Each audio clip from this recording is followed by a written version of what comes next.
committee of the whole. It's the last item. It's the last item. That's fine. So you can download. I didn't update it. Thursday or Friday. That's why I didn't see it. Friday? Yeah. Okay, I'll call this special committee of the whole meeting to order. Are there any declarations of pecuniary interest? Being none, then I'll turn it over to Mr. Shelton for an introduction to the overview. Mr. Shelton. Thank you, Mr. Mayor. Just a few comments before we get started. So the purpose today is to go over the preliminary draft of the 2015 budget, which we put before you, which meets the target that was set out by Council. The presentation today is going to be, for the bulk of it will be carried by the Treasurer, Mike Mays and Wanda Bennett, in terms of the outreach to the community so far. And then Ian McDougall will do a bit of a wrap-up at the end. In terms of questions, what we would prefer, if it's acceptable to Council, is that questions are asked at the end of each section of the presentation, and the presenters will sort of hesitate and ask if there are questions at that point, so you know where we are in terms of those breaks in the presentation.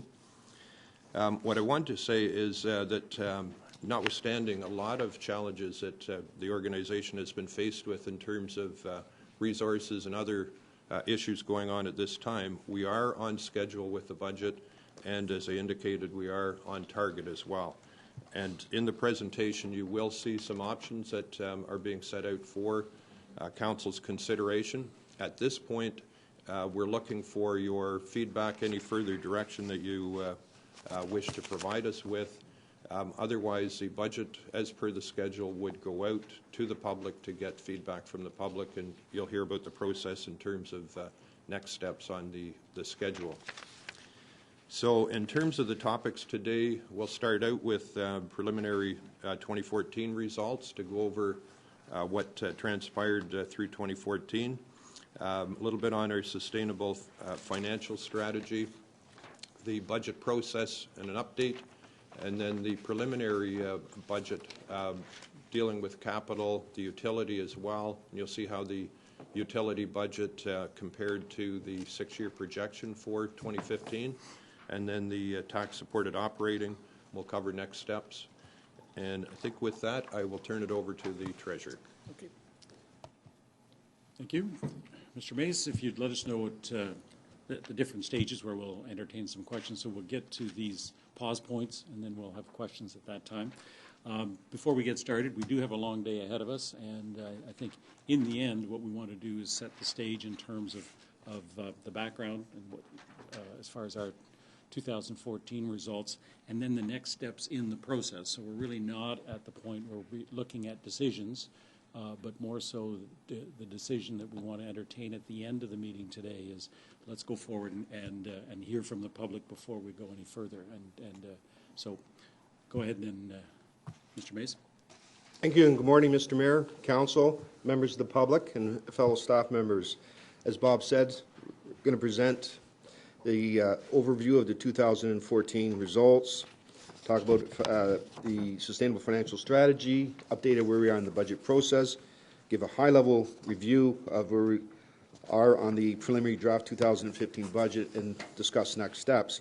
What you'll find is the presentation is a little more extensive than normally we would be doing at this time. It's a new term at Council, and it seemed apt to do that at this point. This will be a refresher for some of the existing returning councillors, but I'm hoping it'll be valuable for the new councillors, for the public. Also, we're looking at some changes to existing policies and procedures. We're going to be talking more than just the numbers in the budget, but also referencing future developments that will be coming up. 2014 results were not as good as expected, but because we had sustainable financial strategies in place, we were able to make it through 2014. So I'll talk to the sustainable financial strategies.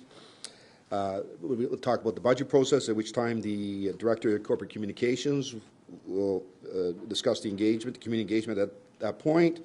I'll give you a high-level overview of the preliminary draft budget, and then we'll finish off with next steps. just one thing I want to start with. You might be asking yourself, why do we call it the preliminary draft budget? That is a terminology that we've coined here in Newmarket. As this is the first time council is seeing this budget, it did not seem appropriate to call it a draft budget. The draft budget is what we hoped you would be presented with in April to have final approval and passage of. So at this point, it's referred to as the preliminary draft budget. Looking at the 2014 results, we're looking at a capital carryover of $30 million.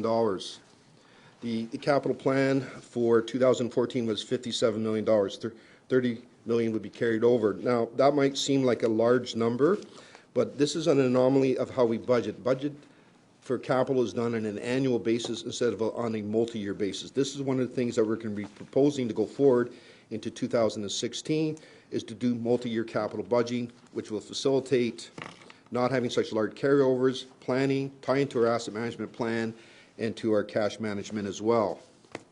On the utility side, we're building up our rate stabilization fund. As part of our 6-year plan, we're targeting to have that at 5 to 10% of overall revenues. At the end of 2014, it should be in the 5% range. So we're fairly happy with that. On the tax-supported side, the library will be coming in with a small surplus. That surplus will be transferred to their dedicated reserve. Central York Fire Services as well will have a small surplus. And I'm glad to say at this time that we're current on all wage settlements. We have the actual numbers in. We're not making any estimates or accruals at this time.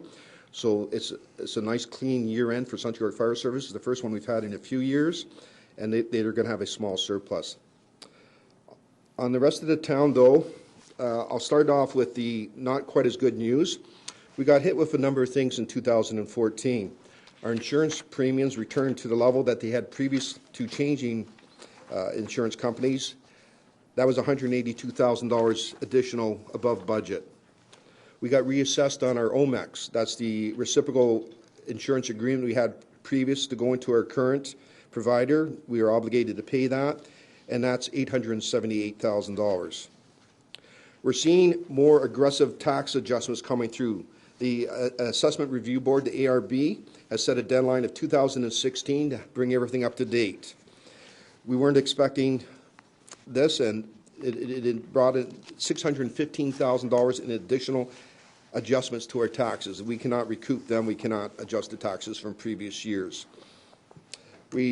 Normally, this would have been offset by our revenues and by gapping in hiring, but we did not experience the above budget revenues that we've had in the past. Supplementary taxes did come in better than we budgeted, an additional $250,000, but we did not have the hiring gaps as we've had in previous years. But the good news is that we had set a sustainable framework with our reserves. We had reserves in place we could draw on. So for winter control, which went over budget, $178,000, we were able to draw on the reserve. We had an insurance reserve that we were able to draw $435,000 on. And we had rate stabilization reserves, which are set up for these one-time events that affect our budget, affect our results, our unbudgeted, unanticipated surprises. We had the rate stabilization. A draw on that of just under $1.2 million is required. The challenge we have, though, is that we only had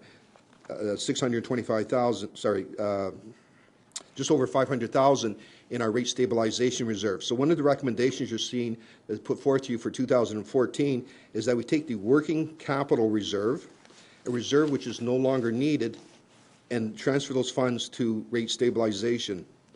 In previous years, we had established the working capital reserve to ensure that we had money sitting in reserves. Over the years, and I will show you that when we get to I'll give you some history on that. We've built up sufficient reserves so that we no longer need this dedicated reserve. We can use it for other uses. So on this basis, I'm recommending that the working capital reserve be transferred to rate stabilization. Also, on the sustainability, we received additional money for the Magna Center, the sponsorship, an additional $500,000. That we're deferring to 2015. That will be included in the budget.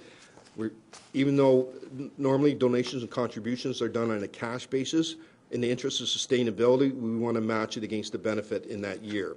On the same basis, we're getting additional development charge funds for the debenture on the Magna Center, and we're trying to alleviate the end of the Magna sponsorship agreement in 2016 by putting those forth to that time period. And I'll explain that a little more when I get into the 2016 budget. Also, some of the other good news we saw in 2014, we saw return on our investing in the future.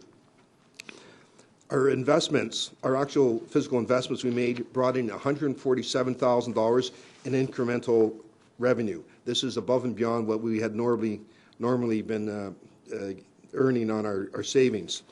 $75,000 of that was per budget transferred into the operating account, so that gave us a boost there. Also, on solar panels, we brought in $60,000 of revenue. So this is a program we've invested in on our facilities. We're selling electric energy to the grid, and it's starting to bring a return. So it's paying for itself, and it's bringing in additional revenues to the municipality. The bottom line, we're anticipating a surplus of approximately $50,000. As such, there will be no reserve top-ups for 2014. In the past, where we've had surpluses in terms of hundreds of thousands, we've used that to either top up winter control, insurance reserve, or other operating type reserves. So we will not have that opportunity in 2014. As per the guidelines established for reserves and reserve funds, the $50,000 surplus will be transferred to the efficiency fund for future investments.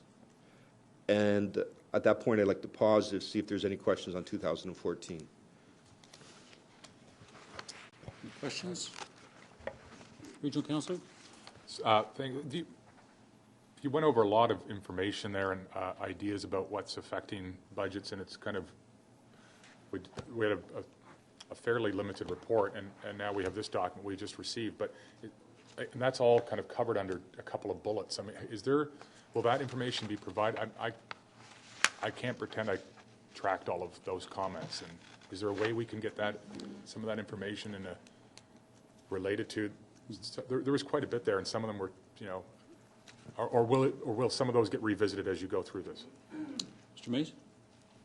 Mr. Mayor, yes, some of this information will be revisited. I'm sorry, I tend to speak fast. I get really excited about budgets, but this information will be revisited as we go through the presentation. We will be forwarding it as well when we do our final year-end report for 2014. One of the challenges we have at this time is we're in the process of finalizing the 2014 numbers at the same time we're preparing the 2015 budget. This is sort of unique in this year, so some of these numbers were just finalized at this time. Okay. So that's why you're hearing them for the first time. But they will be in the final report for 2014. They will be reiterated as we go through this process. And I can send you out these details as well. I can send an email out with this information. Great, thank you. What would be helpful if we had a chart in terms of what the budgeted amount was, then the extraordinary items that we're encountering, and then the transfers, and then so that it's almost like pluses and minuses and where it goes, where these funds have gone or where they've come from. It'd be interesting to know what the balance of the rate stabilization fund will be after all of these adjustments as well. So if that could be in a chart form, that would be very helpful to kind of summarize that in one page for us. Okay, thank you. Councillor Bazance? Thank you very much, and I concur. I think it's a lot easier when you see something visually than a lot of words. And so thank you very much for the presentation. And I wish I kind of shared your enthusiasm about budgets. I mean, they're very important. But it is always a challenge to kind of understand what you've been working with for such a long time when we're just coming into it. So I'm going to ask you a question through you, Mr. Mayor, for clarification, and I may have just zoned out a little bit because you did give me, Mr. Mays, a very great briefing. But could you explain the Assessment Review Board? That seems to be a very large amount of money in taxes that, as I understand, the town is not getting. Is that correct? And where do those assessments come from, and who is getting these vacancy rebates? Mr. Mays? Through Mr. Mayor, As you know, there's two components to calculating your property tax. There's the assessment, which is done by MPAC, the Municipal Property Assessment Corporation. I'm so used to calling it MPAC. And council establishes what the tax rate will be. The town has no direct impact on determining what an assessment will be. That is done through MPAC. So MPAC goes out and does its assessments and says this property is worth such and such an amount. The taxpayer has the right to be able to contest that. They can say, based upon comparables, that it should be a different amount, or they could say that it's been assessed improperly, it's not the class that we put it at. There can be delays in getting vacancy rebates, as you alluded to. There's those sort of things. In 2014, we were hit with some reassessments that went back like 10 years. I don't want to name off all the specific properties at this time, but I can provide that list for you. This is unusual. We do budget in anticipation that there will be some of these adjustments, but they came in $600,000 higher than what we anticipated. The only thing we've got from MPAC as far as an explanation is the ARB, the Assessment Review Board, which adjudicates these assessments to determine whether they should be changed or not, is putting a push on to get this backlog. As I said, some of these things go back 10 years. So they're putting a push on getting caught up. They're targeting 2016 as the year to have this all caught up by, so that when we go out for reassessment, when they reevaluate the properties for the next cycle, that it'll be clean, everything will be up to date. So not necessarily to this extent, and you'll see this as a budget driver for 2015, but for 2015 and 2016, we can expect this sort of activity to happen, though to a lesser extent. So the two things I'm suggesting is, one is because this is not an ongoing issue, that this is a temporary issue, that it would be appropriate to use money from rate stabilization. We won't have any money in rate stabilization after we pay for the insurance, so I'm suggesting let's take from the working fund reserve, which is no longer needed. That was $1 million reserve. Let's use that for rate stabilization. You'll see in the budget presentation, I'm also talking about for years 2015, 2016, to continue using the rate stabilization for these funds. So that's on the one hand. So this is how we can fund it. The other thing is what we're moving towards is what I refer to as proactive assessment management. We want to get out there and get ahead of the curve. Perhaps some of these things we could challenge or we can mediate ahead of time so it'll alleviate some of the impact, or at least we'll have a better picture. I got to tell you, I'm not happy to find out that I got hit with $600,000 I was not expecting. Did that answer your question? That answered in part. Thank you very much. And through Mr. Mayor, could you, though, just clarify for me what a vacancy rebate is? I don't need to know who, but is that where a property is sitting empty and with no building on it, and so the owner is not paying the town tax on that property? I'd just like some clarification on that. Thank you. Mason? Okay, in a nutshell, this is the vacancy rebate is not a, the property is not being used for what it was intended. It's actually vacant. So it could be a store that doesn't have a tenant. It could be a factory that's shut down. They still pay taxes, but they pay it at a lower rate. Don't quote me on this. One is a 35% reduction if it's commercial, and it's 30% industrial, and I'm sure I'm going to be corrected on that. It's the other way around, apparently. So a vacancy rebate is that you get to pay at a lower tax rate. You still pay taxes, but you pay at a lower rate. That's not to be confused with a vacant property where there is just no construction on it at all. So it is still assessed at the full value, but it pays taxes at a lower rate. Yep, thank you. Regional Councillor? Thanks. So the reassessment, some of which went back 10 years, was that related to reassessments based upon vacancy, or both? Mr. Mayor, vacancies have to be kept current, so this was actual reassessment. That's so a property that might have been taxed originally as industrial was reclassified as being commercial, and there's a difference on the rates.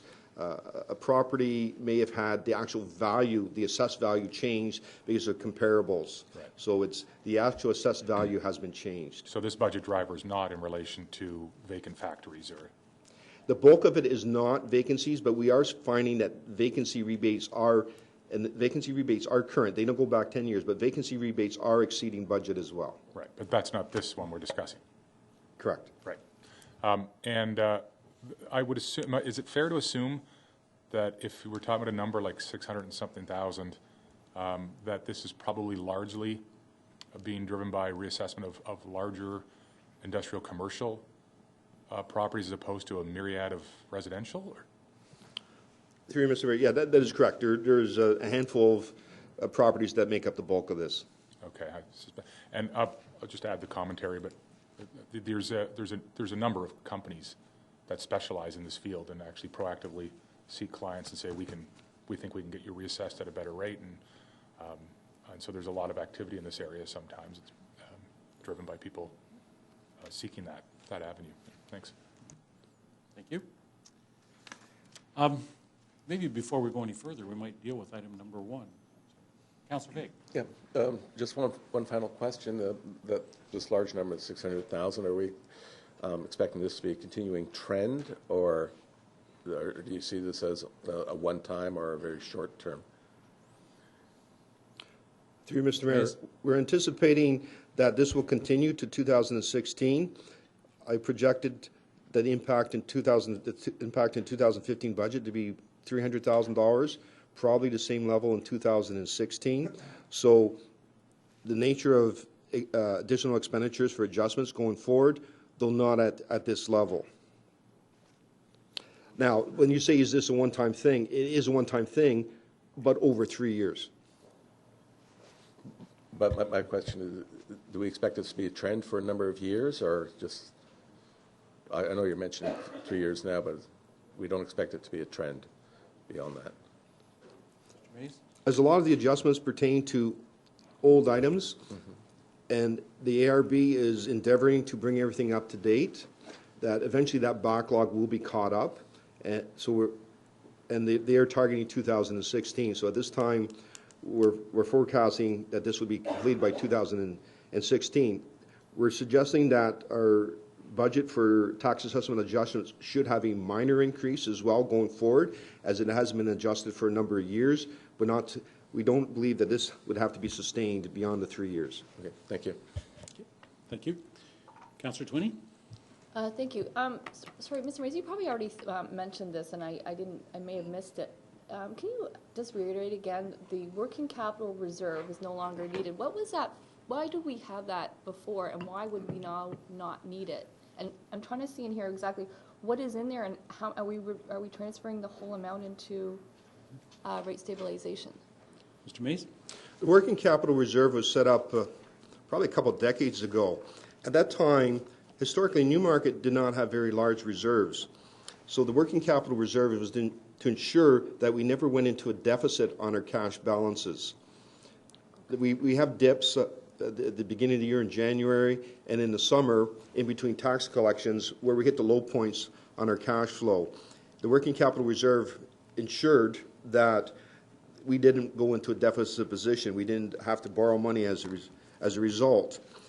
The reason it's no longer needed is because over time we have built up sufficient reserves, as you can see in 2014, as I will show on the slides later how we built up reserves, that is not necessary. We always have, well, I'm projecting at the end of 2014 we're going to have $45 million in reserves that we no longer need to have that buffer anymore. So those funds are not being used for anything specific. So I'm suggesting let's transfer them to rate stabilization, which because of the insurance will no longer have any funding in it. Okay, so and I do see in here it's 1.1 million that we have in that reserve that we're going to transfer over to rate stabilization. Correct. Okay, thank you. Okay, thank you. Councillor Hempel. Thank you. So the deficit that we'll be seeing in the additional cost for insurance in next year is estimated at how much? Insurance, we're not estimating any deficit in insurance for 2015. Or additional costs? Because we're recommending an increase in the budget. The increase in the budget will be as $500,000 has been requested. Okay. And another question in regards to vacancy rebate. If a property owner is has an application or has had some discussions with planning on redeveloping commercial property, and the property's sitting vacant, yet it has an industrial or commercial component to it sitting there at the moment, and they're paying based on the square footage for that property on the reduced value of the vacancy rebate. What happens in the situation where they decide they're going to demolish the building and they leave the land as raw while they continue with their application? Mr. Mace? Okay, I'm glad you brought that question up because I missed the point when I was talking about the vacancy rebates. Vacancy rebate is not applicable just because the property is vacant. You have to be able to demonstrate that you're making every effort to use the property or lease it out. So you can't just vacate a property and get a vacancy rebate. It has to be that you're not able to have any occupation of it all. If someone was to demolish their property, I would conjecture that the assessed value of that property, the building no longer exists, so the assessed value of that property would diminish and their taxes would diminish as well. But it would have nothing to do with a vacancy rebate. Right. So now all of a sudden, so they go through the process and they try to list the property for the previous use, and it's sitting vacant for a year, and they meet all the criteria required to apply for that vacancy rebate. And now they say, you know what, we can't lease the space any longer. The space is not usable. We're applying for the vacancy rebate, and then after that time, 6 months elapses, and they decide, you know what, let's take down the building completely. What is the difference between those tax credits? If you can explain that. Maybe I'm not understanding you 100%. Mr. Mace? To the extent that the building enhances the assessed value, I guess. I would imagine so, right? That if all of a sudden you have a commercial space and you're getting a 30% rebate on let's use a number of $100,000 or $500,000 for an industrial building. So you get that 30% rebate on the on the municipal side, but we're still getting 70% of what we were getting before. Now all of a sudden they decide, you know, let's take down the building and let's not pay even the 70%. So I want to know what that difference is. So all of a sudden you have this piece of land that's sitting vacant completely and there's no building on it. Am I explaining myself that you can understand what I'm trying to get at?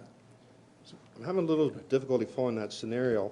I'm not sure anyone would tear down a building just for the taxes, but... No, but it's sitting vacant, it sat vacant. There are examples in town. I can list them, but I'd rather not say a specific property. But you have a use of a building where it's sitting vacant. The tenant has left. The building or the building owner and the business owner has sold the business. The business has gone bankrupt. The building has been sitting vacant. The application was made for the vacancy rebate. It's been received, and now the building is still remaining empty.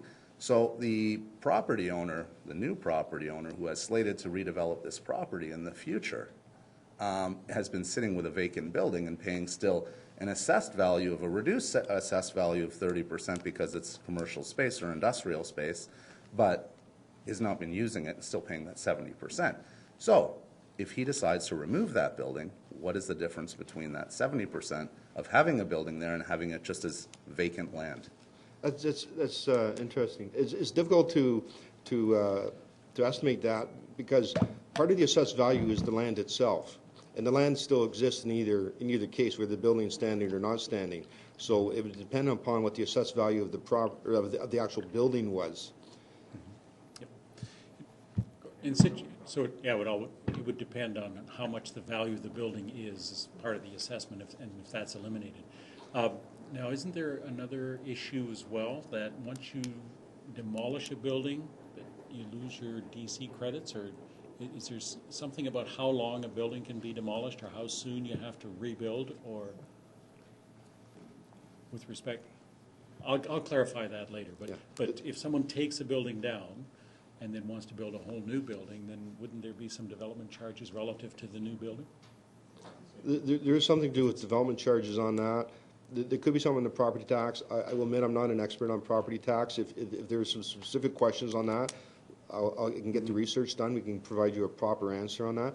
I do want to clarify, though, that a vacancy does not lower the assessed value. The property is still assessed at whatever it is, in essence, what it would be able to sell for, the current value. It's just that the amount of taxes is reduced. I guess on the impact side, I guess they may look at it and say, you know, the assessed value is lower because it hasn't been leased also. And part of them establishing a value is what the return on that piece of property is, I would imagine. But it's just a question, so thank you. But I understand your concern. If a large property is purchased for redevelopment, then part of the business case might be just to simply remove the value of the building to reduce the tax rate because they're going to redevelop in any case. But that might have to be done on a one-off basis with specific properties in mind. Okay, thank you. Mr. Sheldon. Thank you, Mr. Mayor. I just wonder if council would benefit from an information report that might cover a couple of different scenarios that have been raised to assist in just your understanding of that. And we do have a staff member that has recently joined us that has some real expert knowledge in that area. So there's a resource, too, to ask specific questions to. Okay, thank you. Regional Councillor? Yeah, when we get that information, can I just add a question to some of Tom's, which is, I believe I'm correct that a reassessment by MPAC, it can only be requested by the owner. Is that correct? No, we can request a reassess. Okay. So then to Tom's question, if you've got a property, and I'll try it, but just to think about it, if you get a property that, let's say somebody's torn down the building, so they're getting 30% reduction, that maybe they won't get any more now because they're not in that vein, but what's the property value drop because the building's not on it? What happens, though, if somebody goes through a rezoning and official plan amendment, an upzoning, adding considerable value, and then they say, but you know what, we're going to sit on this for 5 years because we don't think the market's ready. Do we get to reassess based upon that new value? Because certainly there's value been added by that rezoning and official plan amendment. And that's probably now we're talking significant dollars. So, and do we proactively seek that out? Commissioner Moore? Mr. Mayor, I think it might come up later in the presentation, but the director is setting out a proactive assessment management program that they're undertaking given the expertise of our new staff member. And so that program will unfold, and we can provide further information around the scenarios you've raised, and then also how that program will unfold over the next few months, if that's of assistance to council. Yeah, and those questions, and then if I can add last one, but I was going to ask it at a different time, but it's all part of this. I was curious, and it might be coming through this assessment management approach or tool, but maybe it's a dumb question because it gets captured by MPAC somehow, but are there best practices in terms of communities making sure they capture every accessible property and that there aren't some just entirely missed because there's so much going on and so much movement, and are we leaving uncollected revenue because there's some properties that haven't been collected upon or assessed property, or even in the assessment role, or even in the collection role, and how do we manage that? And there's are there some municipalities who are very proactive in ensuring that they're right on top of that? Because I imagine there's some revenue implications. Commissioner Moore? You are absolutely correct that there are some that are right on top of the new assessment as the new subdivisions come online. And even that's an issue that many municipalities are struggling with, getting that assessment on their books. So certainly that is something that we will be looking at. Thank you. Good. Thank you. Okay, so at this point then, the first report is outlines the results and deals with the recommendation for working capital. I wonder if we might just deal with report number 1, which is the fourth quarter results. Could I have a motion with respect to this report? Regional Councillor, seconded by Councillor Twinney. Any further discussion? All those in favor? That is carried. Thank you. Mr. Mays. Okay.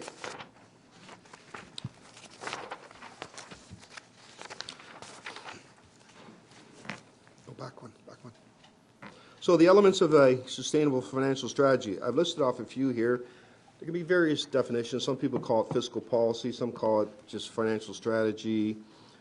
Some might have different elements in. Some may group them in different ways and all that. But these are the ones I'm going to speak to today, so I just put these ones in. So I'll start off by talking to reserves. So basically, what are reserves and reserve funds? Essentially, they're an accumulation, they're an allocation of our surplus. So in any particular year that the town has a surplus, it puts money into reserve and reserve funds. You can think of this as your retained earnings if we were an incorporated business, or shareholders' equity, however you want to think of it. The difference is in a case of municipality, we have to assign a purpose to it, so council establishes that. The essential function of reserves and reserve funds is rate stabilization. The Municipal Act dictates that municipalities, unlike other levels of government, have to have a balanced budget. One of the problems with the balanced budget is that when you make capital expenditures, they can have larger drains on cash flow at that particular time. You may have expenses that are on a cyclical basis. So this is where you use your reserves for rate stabilization. So we have our operating centered reserves, which can be for contingencies such as winter maintenance, insurance. They could be cyclical, such as we put money aside because we know every 4 years there's going to be an election. We know we're going to do the official plan every 5 years. And it could be for capital. So this could be things like the asset replacement fund and development charges, which are done on an as-required basis. There's reserves and there's reserve funds. I'll give you the basic differences. Reserve funds collect interest. They're more of a longer term. They tend to be the capital items. Then reserve funds also have various levels of restriction placed on them. We have the obligatory reserve funds. These are the ones that are mandated by the province to be established. They can only be spent legally for certain things.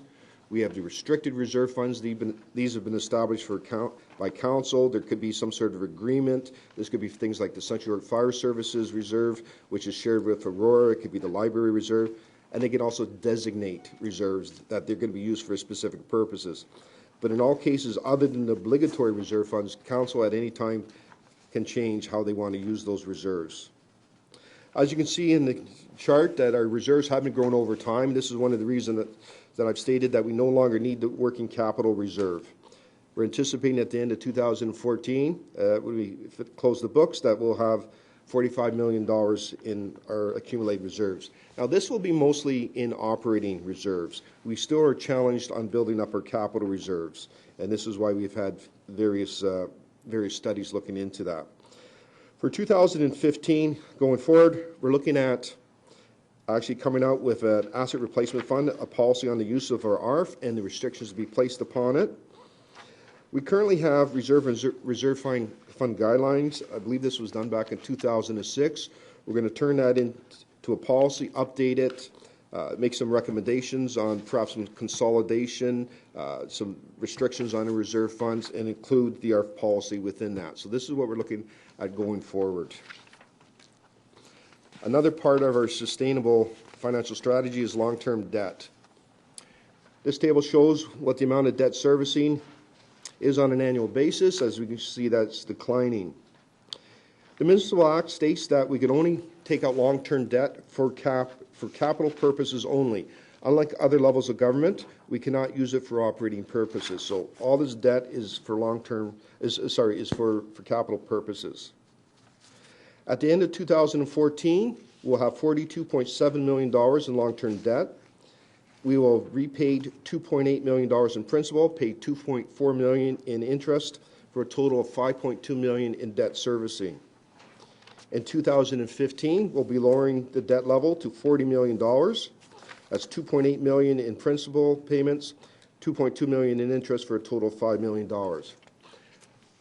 Our long-term debt, as I said, is used for capital. It is approximately 10% of the net book value of our tangible capital assets. I would say that actually is a good measure compared to most businesses. We've also, in 2014, we've achieved the target of having more money in reserves than debt. This is one of the measures that is used for checking the financial sustainability of municipalities. So as I said, $45 million in reserves at the end of 2014, 42.7 in debt. So we've actually changed that ratio around.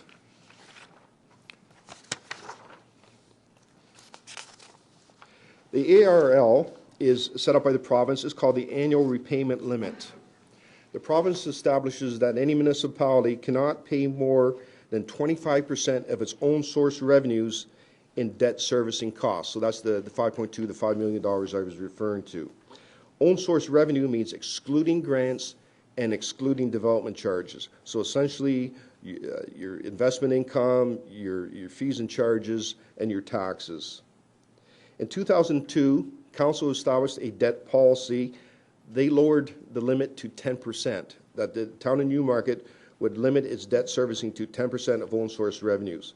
They also established the restrictions on the use of debt, that it can only be used for capital. Currently, we're at approximately 5% of our own source revenues. I would also like to point out that only 15% of our debt servicing is financed directly from taxes. The majority is financed through the Asset Replacement Fund, development charges, and reserves. And in some cases, actually financed from user fees as well.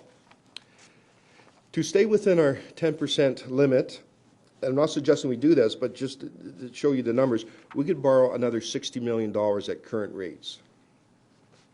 In 2015, we're looking to update the debt policy. Not going to suggest a change in the limit, but we want to expand the policy and bring it up to the new format we use. We want to talk about when to use debt. The current policy does not say when we would recommend debt. It just says when you can't use it. We also want to expand it to talk about borrowing from reserves, something that we've included in our investment strategy. So we would want to expand it to that.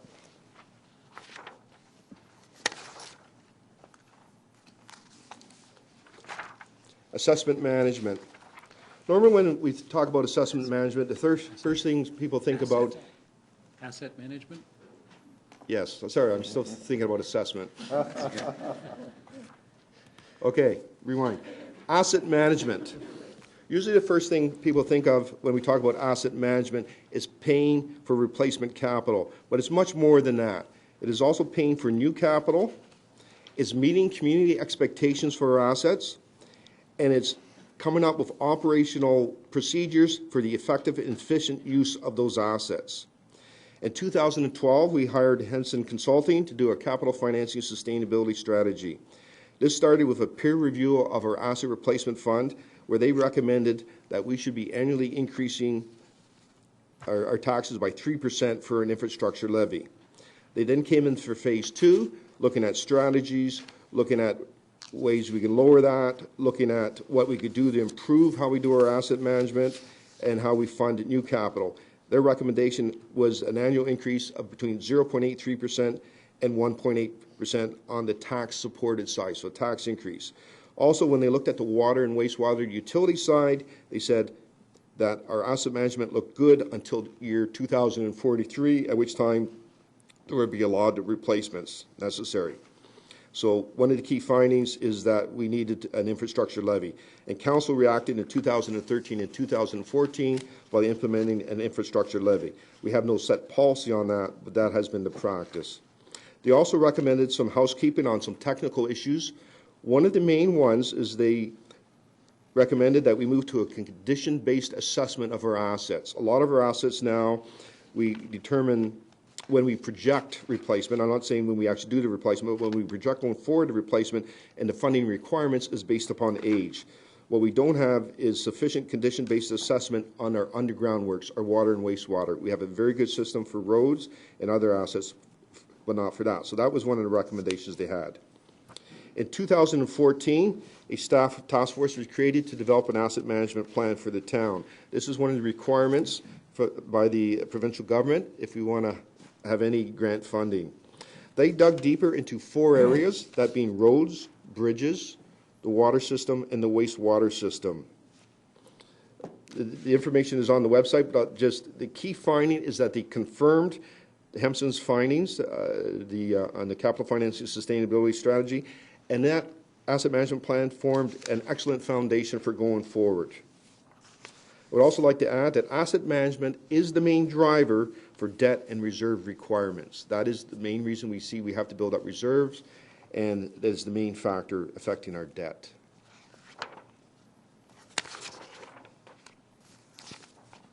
Investments. In 2012, Council approved the investment strategy, which actionized the investment policy. It stated how we would invest our surplus funds. And when I mean surplus funds, I mean surplus cash that is not being used at the time, what we would do with those proceeds. So it determined how we would do an allocation of the incremental revenue. For instance, in 2014, we had $147,000 in incremental revenue by making investments above and beyond what we earn at the bank. $75,000 of that was returned to the operating fund. We also brought in the concept of non-traditional investments, where we borrow from our reserves for capital projects where it's guaranteed that their savings or revenues would pay for themselves within a reasonable time period. The reasoning behind this, that this would be cheaper than taking out external debt, and the return we would receive would be greater than we would get from external investments. So currently we are investing in our future. We've installed solar panels at our facilities and they're generating revenues. As I said, $60,000 in 2014. We've started the second phase of the Honeywell project, which is the energy retrofit. So we're realizing savings on the maintenance and utility for street lights and other items. These were implemented in 2014. On a go-forward basis in 2015, we're expecting to see more substantial savings. We're also going to have to take a more aggressive approach to our investments. We've had a dip in the prime rate. We also are looking for more ambitious targets on the returns. We're also looking for expansion of the non-traditional investments, the borrowing from reserves, as we go forward with the Magna solar panels, the Magna Fit, and for water meters, and I'll be talking more about that when we come to capital.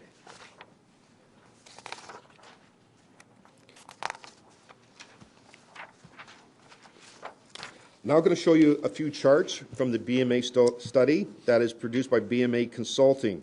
BMA Consulting gathers information from municipalities in the province of Ontario. They have 95 of the 440 municipalities in the province of Ontario established. That's pretty well all of the GTA and represents 94% of the population in the province of Ontario. There are many ways you can compare tax rates. In a sense, it's ironic because here you're dealing with something that's numbers that should be very objective, but it becomes extremely controversial. One way of comparing taxes is to look at the tax increase. What is our tax increase versus the tax increase of our neighbors? That tells what the change is, but doesn't actually speak to the position in time, the absolute. Another way is to talk about what the tax rate is, which used to be referred to as the mill rate, the 0.40058%. What that doesn't do is that doesn't take into account the amount of the assessment. So Aurora can have a lower tax rate than Newmarket, but someone in the same house can still pay more taxes because of the assessed value. A more fulsome comparator is using the per capita, where one compares the total tax levy for a municipality and divides it by the population. So that gives a better idea of the tax burden. The one I tend to use is called like to like. And this is also used in the BMA study, where you take a detached bungalow or senior executive home, you put it in various jurisdictions, and you determine what the tax would be payable on that property. So it gets around the different assessment values and that. So what are the actual taxes paid on that property? Now, it doesn't take into consideration the service level, but it does look at the taxes. I personally like that one because it could tie into our whole communication strategy where we talk about the taxes for the average household, the water rate for the average household, and so on and so forth. So, as you can see from this chart and the chart on the following page, Newmarket taxes are competitive. We are sitting in the middle of the pack on some things a little above average, some a little below average, but are competitive. For 2015, Council established a target for our taxes, the 2 to 2.5% before infrastructure levy, with the objective of maintaining our competitive status. I can also state that from what I've seen of our neighbors and our comparators, they're being challenged in 2015. I believe that our tax increase compared to our neighbors will look good. We've seen the region come in at 3.79. We know there's some talk about lowering that, but what I've seen in other municipalities in the region, that they are coming into 3 and 4% range on their tax increases. So again, on the next slide, showing again the comparatives. Now, and I want to emphasize though that any comparison of taxes does not give any measure of the value for money. It just talks about absolute tax dollars. So it doesn't differ for service levels. The next chart shows our water rate, our residential water rate. Water rates can be difficult to compare because of various rate structures. Some might be completely on a volumetric basis. Some might have a fixed charge. Some may be a total fixed charge. The BMA compares them by looking at what the average consumption is for residents, and they use 200 cubic meters. It's interesting to note that back in 2007, they actually used 300 cubic meters. What is happening over time is average consumption is diminishing. This is a challenge that everyone is finding with their water systems, is that conservation is reducing the amount of water used per capita. The legislation on water and wastewater systems says that they must be totally self-funded. They cannot be supported by taxes at all. And being self-funded, that means also on the capital side. This is one of the challenges a lot of municipalities have. Their operations may be self-funded through their rates, but not necessarily their capital if they haven't projected out for that. So as you can see, Newmarket's residential rates are high. We're the second highest in the region. But what I can say is that our rates are fully cost recoverable, and that includes both the capital side. Our rates are fully compliant with legislation. We have in the past built that into our rate structure. We also recognize that some residents may have challenges with these rates, and this is why we are unique. We're fairly unique in having a rebate program to help some people in need, and we are currently looking to review that. Now, in 2015, going forward into 2015, one thing I will state is because we have built up our rate to make sure it's fully sustainable, that our increase will be in 2015 on the rates will be lower than we will probably see from our neighbors, that they are still playing catch up. And in 2015, we will be reviewing our rate structure. And that's shown clearly when we get to the next slide where we look at the commercial rate. On the commercial rates, essentially on all the non-residential rates, we compare favorably to our comparators. In fact, in some cases are low. So one of the things that we're going to be addressing in 2015, the first step we did is we froze the fixed charge on the water rates. We're looking to move to a tiered monthly charge. So because we've had to build the system larger for larger water users, that they should pay larger, in essence, standby charge for that. So these are some of the considerations we have going forward in 2015.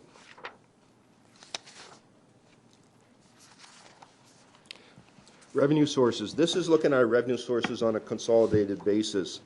You'll see that taxes at just below 45% is still our primary source of revenue to fund our programs. We have made many efforts to try to diversify from that and to alleviate the pressure on taxes. With regard to taxes, we spoke in 2015, we're going to be moving towards a proactive assessment management. We want to get ahead of the game. We want to have more control. We want to find those properties that perhaps aren't paying their fair share of taxes. But also we're looking for alternate sources of revenue. A donation policy will be coming forward in 2015. We're just finishing that off. There will be new sponsorship opportunities. We're also looking to maximize our investment revenue. We're building up user charges. And with our new DC bylaw that was enacted in 2014, we'll be maximizing the use of our development charges and reserves, only where applicable, appropriate, and sustainable.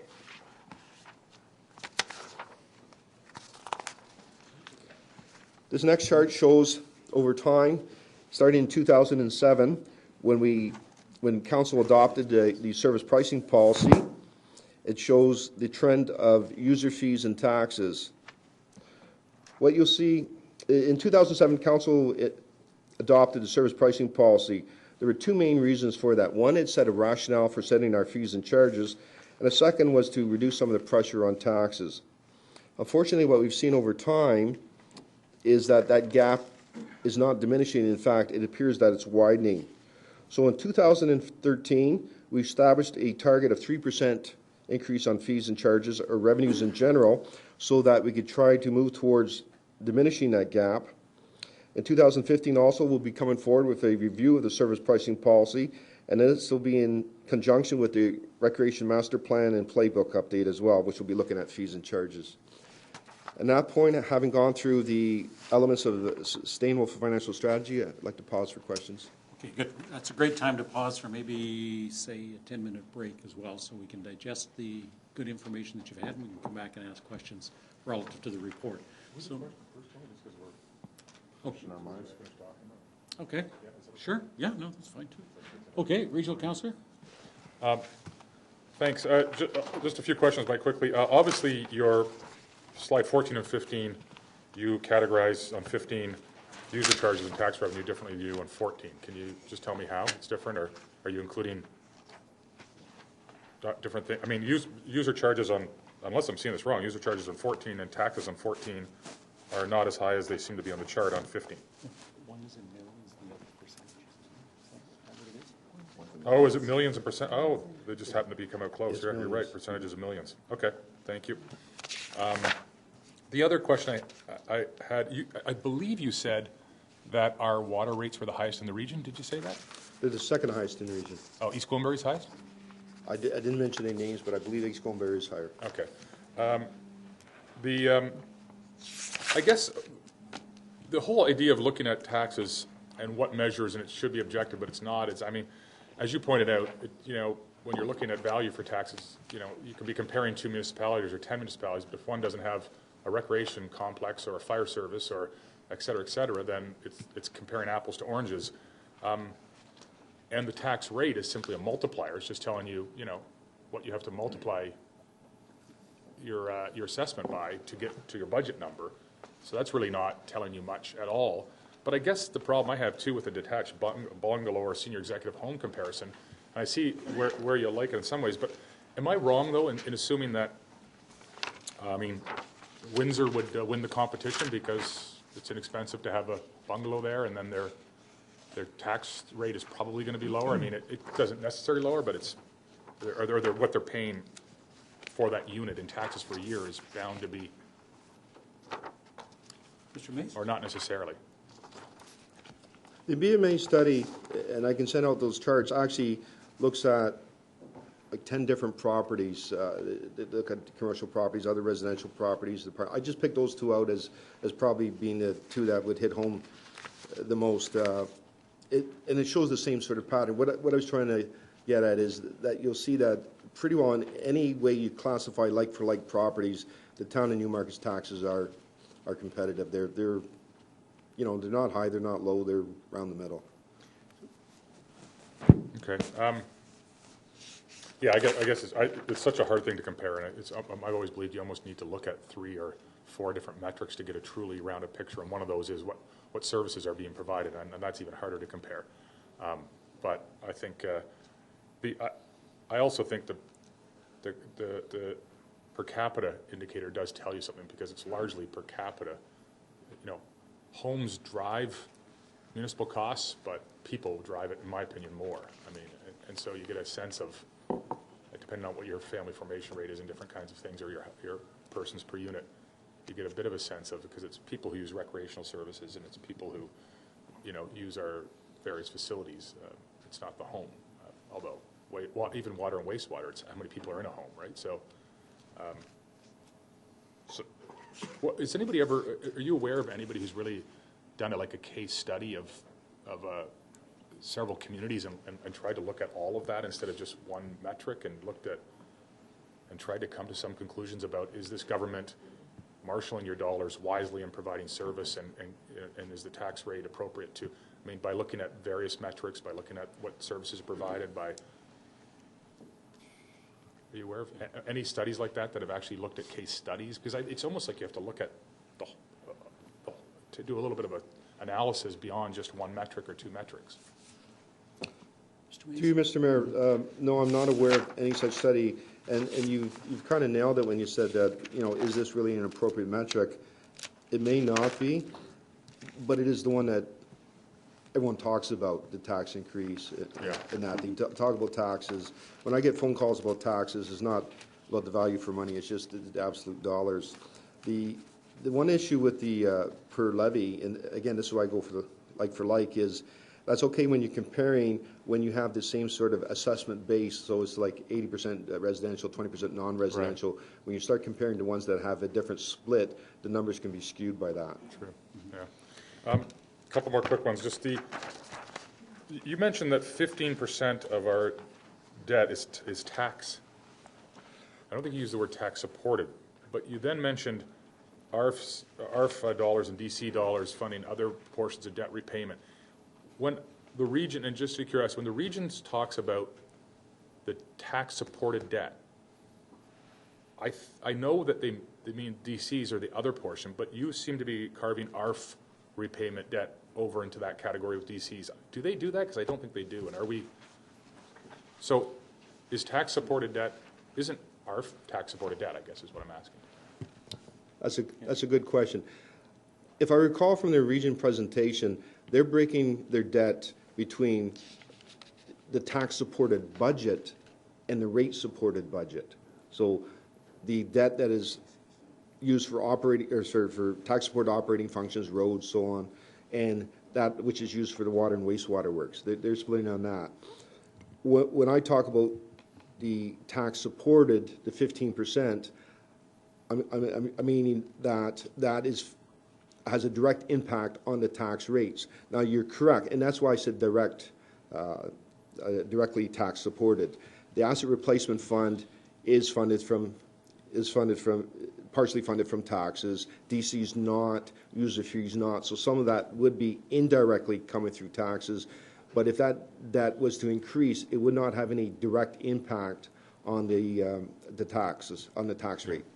So the only thing I'd say is I'd be curious to check, but they actually do, the region provides us percentages, and they actually provide a chart on tax-supported debt per capita in comparison to other communities. And I believe when they say tax-supported, I think they're including everything but DC. So I don't think they're including ARF, but so from comparing, I'd be curious. But my last question, so it looks, I think you said 2015, the 2014 year end, the reserve fund level will be 45 million, which it would either be at or just slightly below 2013. What I guess I'm asking, and I know some of it, but we've managed to increase our reserve and reserve funds by what appears to be around 7 million, but certainly over 5 million per year for the last 4 years straight, which is that's a substantial amount. I know you've explained some drivers, but they weren't nearly that substantive. What would cause us to plateau this year? Or what things would cause us to plateau this year in terms of reserve and reserve funds as opposed to that substantial growth we've seen for the last 4 years? Mr. Mays.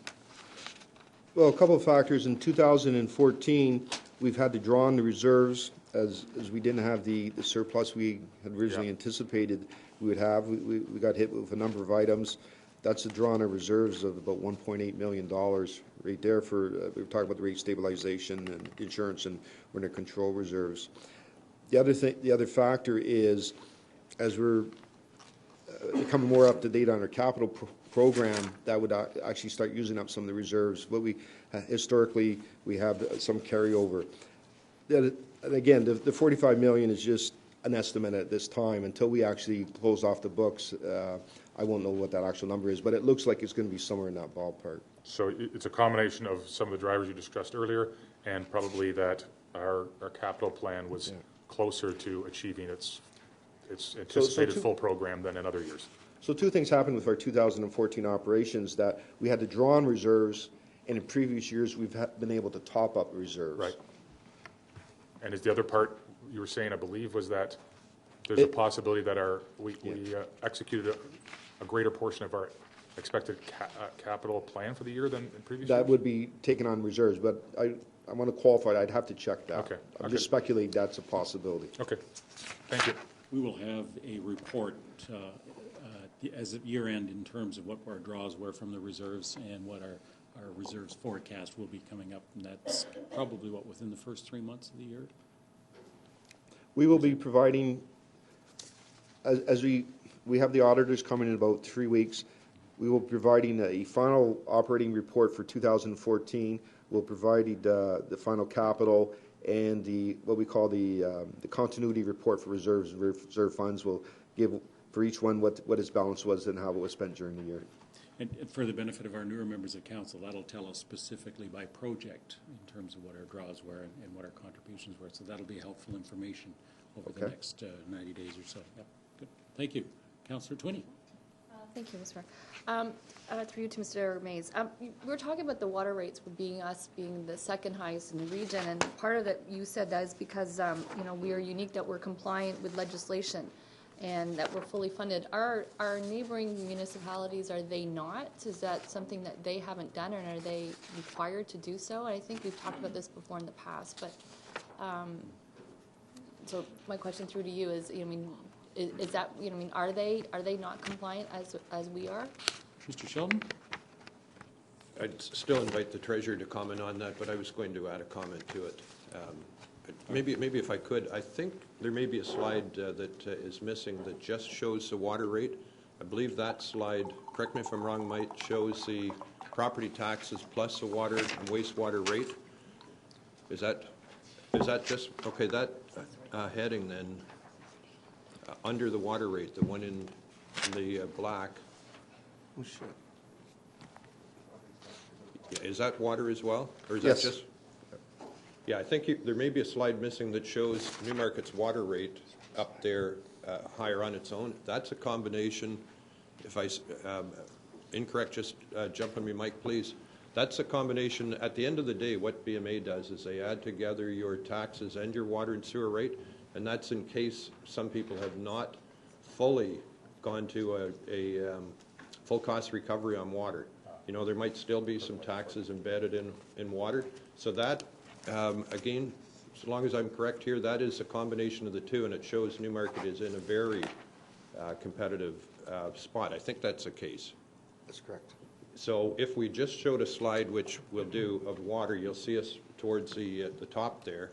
And that does go back. Newmarket set its sights on going full cost recovery in water on both the expense and the revenue side, and going right to 100% asset replacement value as of that date, not dealing with the past, very early in the process. And although we can't confirm absolutely that others don't include it, there's a really good likelihood that we are leading the way in terms of complying fully with the legislation and having full cost recovery in our water and sewer. And Mike, if you want to add to that. Yeah, a couple things I want to add. Sorry, I guess I put the wrong slide up there. Further to a previous question from the regional councillor, now, we will distribute all the slides, all the charts. We have like 20 of them that we put out, so we'll make sure you get copies of them all, and we'll post those on the website as well. There's a lot of information. It was a long enough presentation, so I pulled a few out. I would never say that any of our neighbors are not compliant with legislation. What I can say is that we are. We're probably one of the few that can say that we know that our asset replacements in the water and wastewater are funded to the year 2043. I'm not sure there's many who can say that actually in the province that can say that. So we're in a good position from that point of view. Legislation stipulates that water and wastewater systems have to be cost recovery. What it doesn't clearly define is what that is. So is it just on the operating side? Is that you can pay for your capital as you go? Does it mean covering your amortization costs? Does it mean planning for the future? Well, we can tick all those boxes. So through you, Mr. Mayor, so I know we've already, this is rather than dwelling on this one area, but is it something that, and I know we've talked about it in the past, is it something that do we need to be that, that aggressive to be at that stage? Like, is it something like are we necessarily having to do that? And because of that, are we, therefore, our water rates are going to be higher than perhaps that we need them to be, that would help households, deal with their costs if we were to be somewhat, compliant? Or, do we have to be so aggressive in those targets? Mr. Sheldon, maybe. Thank you, Mr. Mayor. I've been involved in this one for quite a while, and we're actually, I think we're taking the right approach, that it is a proactive, progressive approach. And what when we first looked at the water and sewer rates and covering off asset replacement, our concern is that the water main replacements need to take place in the future, many of them, And you have whole subdivisions coming in where, you know, the water replacement period is around the same time frame. And what we need is a system whereby it is a fair, you're treating every citizen fairly for the time period that they live within the town. So you come in for 10 years, you're paying your water and sewer rate and a portion to asset replacement. And that asset, though, may have to be replaced after you've moved out of town, but you've paid towards it. So we believe that that is the right thing to do. And then if you come to this chart, that shows our total competitive situation when you combine water, sewer, and taxes together. Thank you. Councillor Hempel. Thank you. And Mr. Mays, thank you for the presentation so far. And more comments than anything else. I appreciate what you're saying and in like to like, and in that our revenues are, or majority of our revenues are based through taxes. And when we look at assessment values and you compare it to, and assessment values are often established through proximity to the city of Toronto, where you may have someone in Richmond Hill who's closer to Toronto, they have a higher assessment value, they have a much smaller house in comparison to Newmarket, and that's a comparator we use. But my preference would be, and we're also, municipalities offer these services. We're offering snow clearing, road maintenance, garbage collection, what municipalities do. But my preference would be also to see like to like, where you'd have a property that's, say, 4,000 square feet with a 2,000 square foot home. How much is that house paying in a comparable municipality to the south, even to the north, and then Newmarket? Because once we look at those numbers, then I think we get a clearer picture, not just based on proximity to the city, but what the size of the home is, what the size of lot is. So those are my comments, and thank you again for the presentation. Mr. Mays? I just wanted to add There is a breakdown of the comparabilities, is there not? Yeah. That might help. If I might, Mr. Mayor, I just wanted to please. address from Councillor Twinney. So you were asking about the water rates. Going forward, as I said, in 2015, you'll see, I project that you'll see that our increase in the water rates are less than you're going to see in our neighbors. When it comes to the end of the day, in York Region, we all buy water from the same source. We're all providing the same sort of service. There's not much reason for there to be a lot of difference in the rates, other than how much we're providing for the future. We've built that into our water rates. I think beyond 2015, you will continue to see that our rate increases will be less than our neighbors, as they're struggling to catch up, that they don't have the money set aside for the replacement of their assets that we do. So eventually, and I don't know at what point, you'll probably see that they all balance out to the same, or that in fact theirs are going to have to go higher to catch up to the point that we're already at. Thank you, Councillor Bazans, and the clerk reminds me that I've missed you on a previous question, so if you want to deal with that first. Oh, thank you. Okay, I'll deal with that one first. I just still sort of looking at the whole concept of those costs that are drivers and having to tap into our reserve funds in order to cover them off.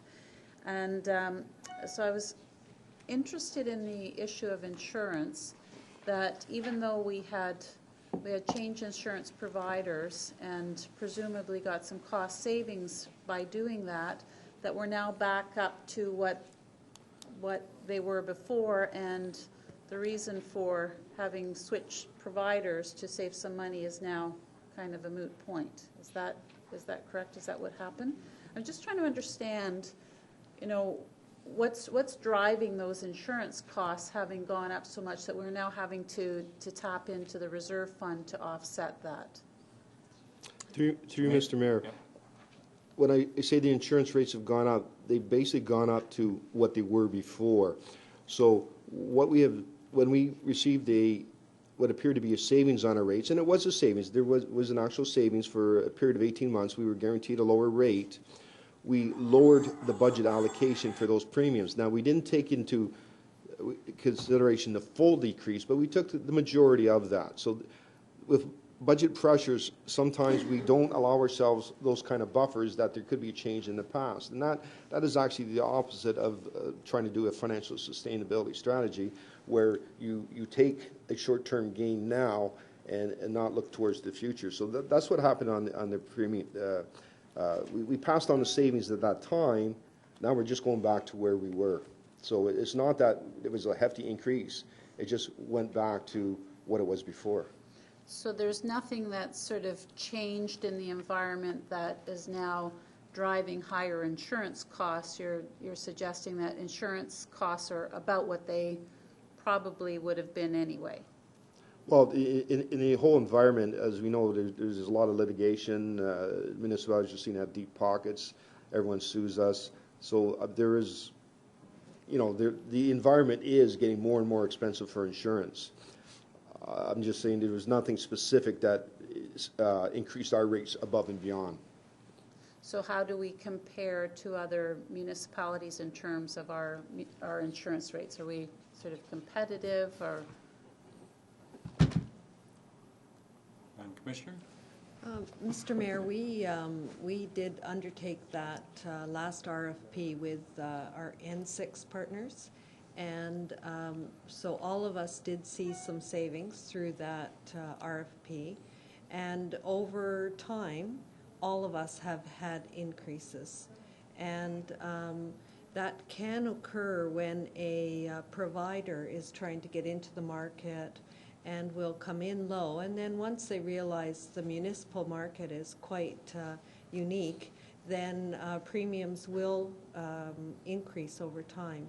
Now the group is again looking at conducting another RFP, and we are hopeful that that's occurring before the end of this year, and we'll see where the market, where we are with the market, whether the premium that we're paying now is a fair premium. Now, previous to this provider, which is a traditional insurance provider, we were part of a reciprocal and had been for many years, where our insurance was provided with like-minded individuals, all municipalities. And what has occurred is that we have found that the underwriters had vastly underestimated the end result of a lot of these claims from that period of time when we belonged to the reciprocal. And now as they are starting to settle, because sometimes it takes years and years for some of these claims to settle, they are quite a bit larger than what the underwriters had predicted. And also, when you think 10 years ago, they may have predicted X dollars, but today that X dollars is worth substantially more. So that's the position that we find ourselves in right now. But as I did mention, we are going back out to the market, and we'll check to make sure we're in the game still. Okay. And is that partly why we had the extra $878,000 in settlement from the previous provider? That is exactly why, yes. That was for that underwriting period that we belonged to the reciprocal. Okay, thank you. And I do have another question related to the revenue sources. And just looking at the investment interest of investment income of 3.18% versus development charges contributions of 3.56%. Considering that the investment environment right now is not that great, I find it kind of interesting that it's pretty close to what the contributions from developers is. Is that sort of typical, or where do we sit with respect to other municipalities in the contributions from developers relative to investment income? Is that something we know or could look into? Through you, Mr. Mayor, on the investments, we're probably a little lower than most municipalities. We're a little slow to the game as developing an investment policy and an investment strategy. We've taken a very conservative approach as we started off to get our feet wet.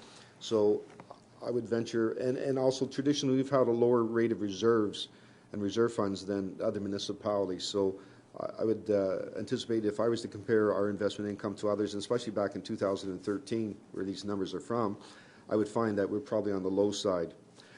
The issue of the developer contributions is being in York Region, a growing area, when we compare it, say, to the province as a whole, we're probably much higher on that than others would be. That's going to fluctuate based upon the amount of development going on. One thing I would like to point out is on developer contributions. The majority of that is development charges. Development charges come in at a fairly steady stream, but they're only recognized as revenue when you actually use them on a project. So that 2013, I'd have to look. That could have been a good year for capital using development charges, or not so good. So that, I'll show you this the slide on, or sorry, the chart on that. You'll see that has wild fluctuations on that area. So I would say, compared to the province as a whole, we're probably higher on the developer contributions. York Region, our development, it's going to be relative to our development, it's probably a little slower than the rest of the region. Okay. Just for clarification, Mr. Mays, when are development charges paid? At what point in the development cycle? Development charges are, the majority of the development charges are paid when the building permit is issued, though if it's a subdivision agreement, the portion for the hard services is paid at the time the subdivision agreement is signed. So this is pretty much driven by the marketplace and how many units are built and how many units are proposed to be built. So it fluctuates very strongly. Okay. Okay, Regional Councillor? Thanks. Can I just request that, we had quite a discussion about water, wastewater rates, and I'm sure other councillors are experiencing emails with questions. Can we get some more information on that? We've had some information sent to us before about some of the drivers on water, wastewater, provincial legislation, some of the information you discussed about compliant to legislation and the gray area of compliance, particularly in terms of reserves or asset replacement for infrastructure. But the one I tried to go find the report regionally, but I believe our rates, well, technically the second highest, I believe are so close to 4 other municipalities as to be negligible in difference. So I wouldn't want the impression out there that I think we're very, in fact, I suspect if you averaged out the region, we'd be very close to the regional average because of that. East Gwillimbury is quite a bit higher. But there's about 4 others, I'm sure, almost certain there's 4 others that are very, very close to us, and we're just slightly higher. And then there was a couple that were, at least enough lower to be meaningful.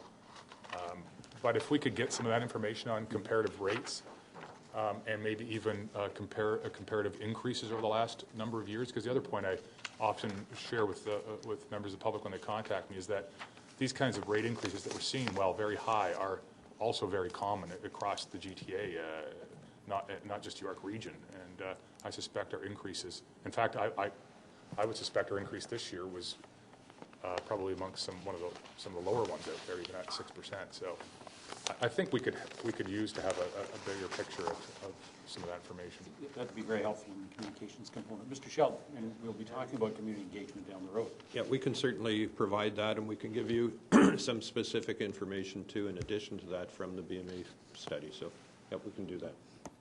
Okay, Councillor Hempel, and then Councillor Vick. Thank you. There's been further, I wanted to have some discussion about the insurance also, and some further discussion about it.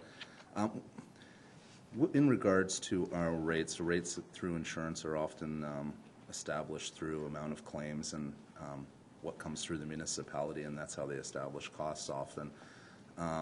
In the private sector, we know there a component of insurance and claimants, and what they pay out often is fraudulent claims. And in the private sector, I know that often corporations will hire private investigation companies to look at claims and try to deal with those claims and see if they are legitimate claims. And I'm wondering, does our municipality take a proactive stance and look at that and have private investigation to go out and look at these claimants, or are we just allowing the insurance company to do it and look after the claim? Commissioner Moore? Mr. Mayor, thank you.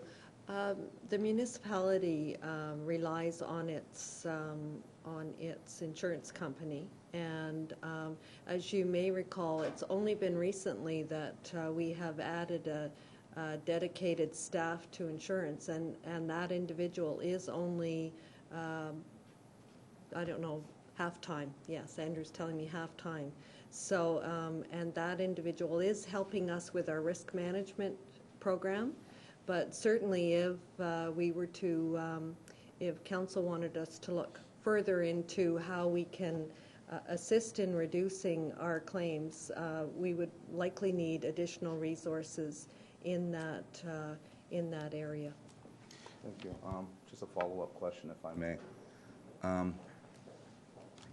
Yeah, so I have a hard time with just allowing the insurance company to do the investigation and looking into this, because often their rates are based on the amount of claims that come through. And I have talked to someone who mentioned that other municipalities are not hiring and not having someone on staff necessarily, but on a per-case basis will hire an investigator and look into it. And I wonder if we could look at what best practices of other municipalities are in trying to find savings and efficiencies on our insurance end to reduce the amount of potential claims that aren't quite what they are, or they're being claimed for. Commissioner Moore? Mr. Mayor, we'd be glad to take a look at that, and certainly to talk to the insurers about it, because it is also in their best interest that claims are looked at, these fraudulent claims are examined, because at the end of the day, their companies are the ones that are paying. We do have a deductible limit, and but it does eventually, those numbers of claims do drive our premiums. However, we are only responsible for whatever our deductible limit is for the policy. And if I might add, it's not just our own claims in Newmarket. Traditionally, it's across Ontario. Perhaps, you know, we've had numerous flooding issues where at the end of the day, it's no different than the homeowner. You may have a perfect record, but somehow your home insurance keeps increasing. So, you know, we're kind of in the same boat as all of our residents are as well. Thank you. And just one more question then. Sorry, just because the discussion continues to go further. Maybe I should pull up the report again. But the claim, or the $686,000 from 2002, the assessment, how was that assessment established for the 10 years? And why were we assessed an additional, am I getting that correct? I can pull up the report. The other way around, I think it was 868. 868? Mr. Mayor, it was 878 for the reciprocal portion, and I believe the treasurer mentioned that it was 600 for the current provider, insurance provider. Is that right? So, yeah, for our 14 premium, 182,000, I'm being told. So that additional charge in those 10-year period was based on claims against the municipality. Would that be correct in assuming? With the reciprocal, it was based on our partnership agreement with the other municipalities and our share of the claims. And our share of claims. Thank you. Just to clarify, two other items. Number one is I believe that the Association of Municipalities of Ontario has taken on the issue of some of the litigation and the liability that's being attributed over to municipalities. That's been a very heavy burden for us, and so I think there's some work being done there as well. The other thing, too, if my memory serves me correctly, we didn't, or did we not, the savings that we had when we had the N6 insurance claim, did we not put that in a reserve in anticipation that we wanted to wait and see if this was going to hold out? And so are some of those funds coming back to cover that cost? Commissioner Moore? Mr. Mayor, you are correct in that those savings did go into a reserve and did help us fund the part-time resource that we had. And Mike's just checking now to see where we are with that reserve, but we have been using it to offset premium along the way. So we could certainly get the information as to what's in that reserve. I guess the point I was trying to make, it was a very conservative approach. As soon as we were able to get the savings in the quotation for insurance, we didn't run off and spend it. We just said, let's wait and see if this holds up. Correct. And it was a good thing that we did, and that was a good approach. Mr. Sheldon? Thank you, Mr. Mayor. I've made a note to ask staff to set out over the 3-year period what the benefits are of that N6 initiative on insurance, because in the first year, I believe our savings was somewhere around $750,000. So we've started to lose that savings. But if you look at what were net savings, in addition, as with other N6 initiatives, the insurer gave a further discount if all 6 municipalities signed, and we did. And then, as the Commissioner indicated, we did fund a little bit of that for the resource to try to improve efficiency in terms of dealing with claims. So we can provide some further information in that regard and the overall benefit. Okay, Commissioner Moore? And one last thing, Mr. Mayor, if I may, I just did want council to know that staff are also reviewing the reciprocal assessment. It's not that we've just got the bill and we're paying it. There is a group of staff from across the reciprocal group that are looking at those assessments to make sure that we are being fairly charged. So we'll see where that goes, but certainly it won't, I think that's a longer process as they undertake that review of all the claims. Okay, thank you. Councillor Bate? Thank you very much. Just wanted to draw you back to slide number 14. That's the pie chart for revenue sources. It just may be useful as Mr. Mays, you mentioned before, our constituents, our taxpayers are always very interested in actually putting a dollar value on. And this doesn't really tell us what the size of the pie is or what, for example, 33.68% is. If perhaps, I don't expect you to have it off the top of your head, but perhaps if that information can be provided, the dollars in brackets underneath the percentages, so that will help. And second, for government transfers, maybe you can speak about that for a moment. That would be like grants and gas tax, things like that. Perhaps you can speak to that for a moment, the government transfers. Mr. Mays? What would make that up?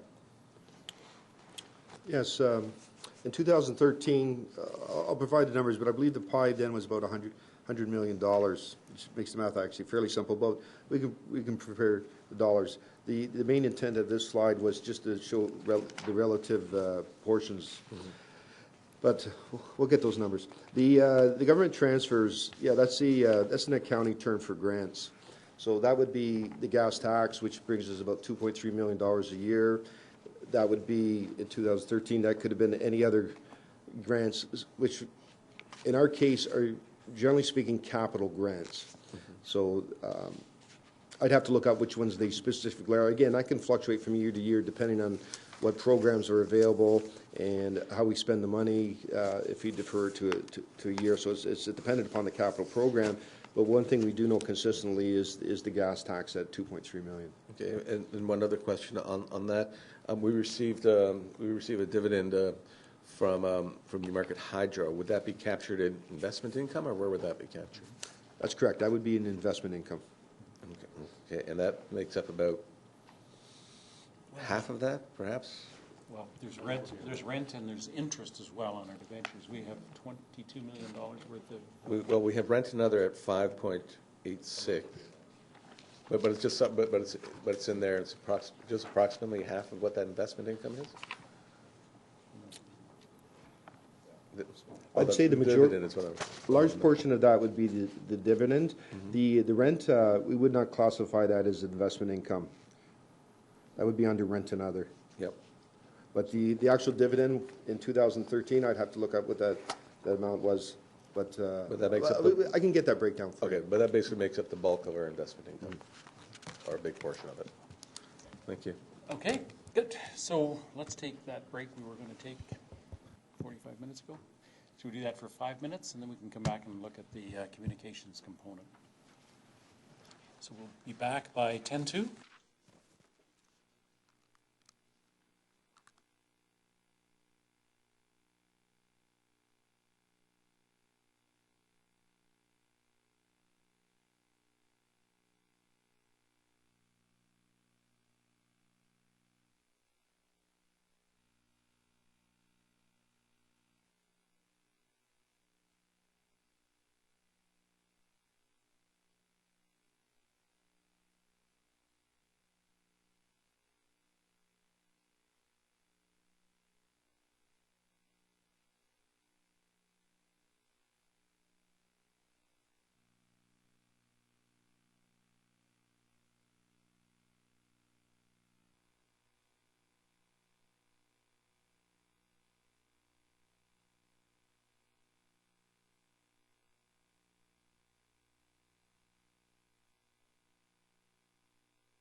3, 5, 6. Okay, we do have quorum, so I'll reconvene the meeting and go back to Mr. Mays.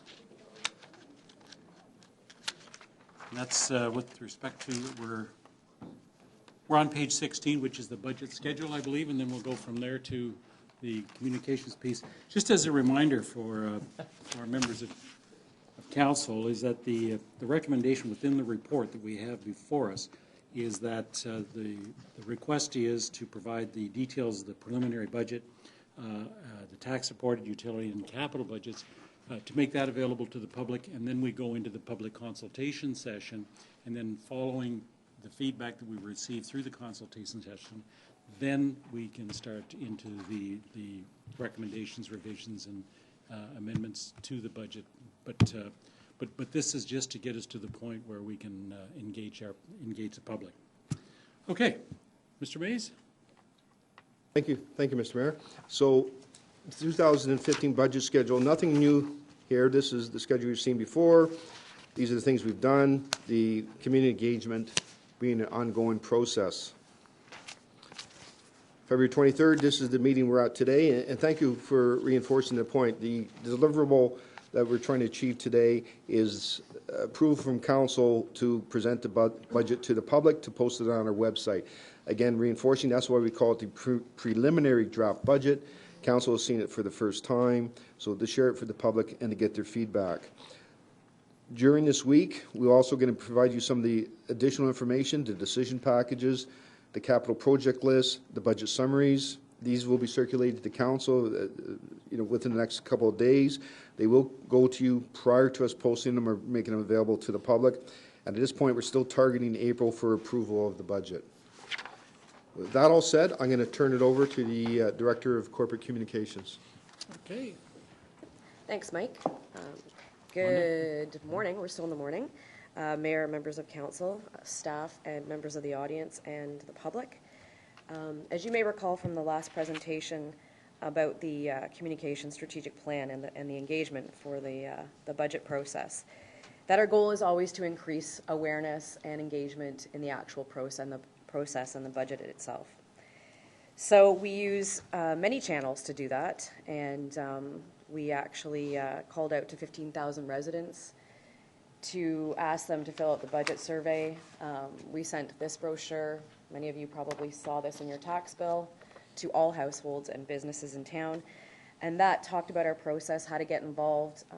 We've actually branded the campaign Get Involved, and all of our material had this campaign to get involved in not just the budget, but all municipal processes, but more specifically to talk about how they would like to see their tax dollars invested. And that's basically what a lot of our engagement strategy focuses on. As I mentioned, this was a flyer that went out to all households, and along with that, 15,000 residents were called, and we also used social media channels to our over 6,000 Twitter followers and our e-newsletter. And we actually received about 200 budget surveys completed to this point. This campaign will continue to inform the budget process and is in line with where we were in previous years with budget surveys completed. The tactics that have been completed so far are listed there. I won't go through every single one of them, but it's a mixture of traditional advertising that you saw on the town page, the media release, which was picked up by our media for residents to read and review about our process, our call out, and we also enhanced web info this year. There's a lot of links to reports and other information that was available for residents, and I believe we're in the thousands of page views for our budget information on our website. With the 2015 budget survey, based on the survey results when averaged out, where we are right now, it's resulting in only slight modifications in every category, and essentially telling us that maintained service levels was the choice in most service bundles. As you can see, the year over year, 2013, 2014, 2015, very minor adjustments across the board. What I think is extremely important to mention, because the budget survey is a gauge of where we're at with our residents.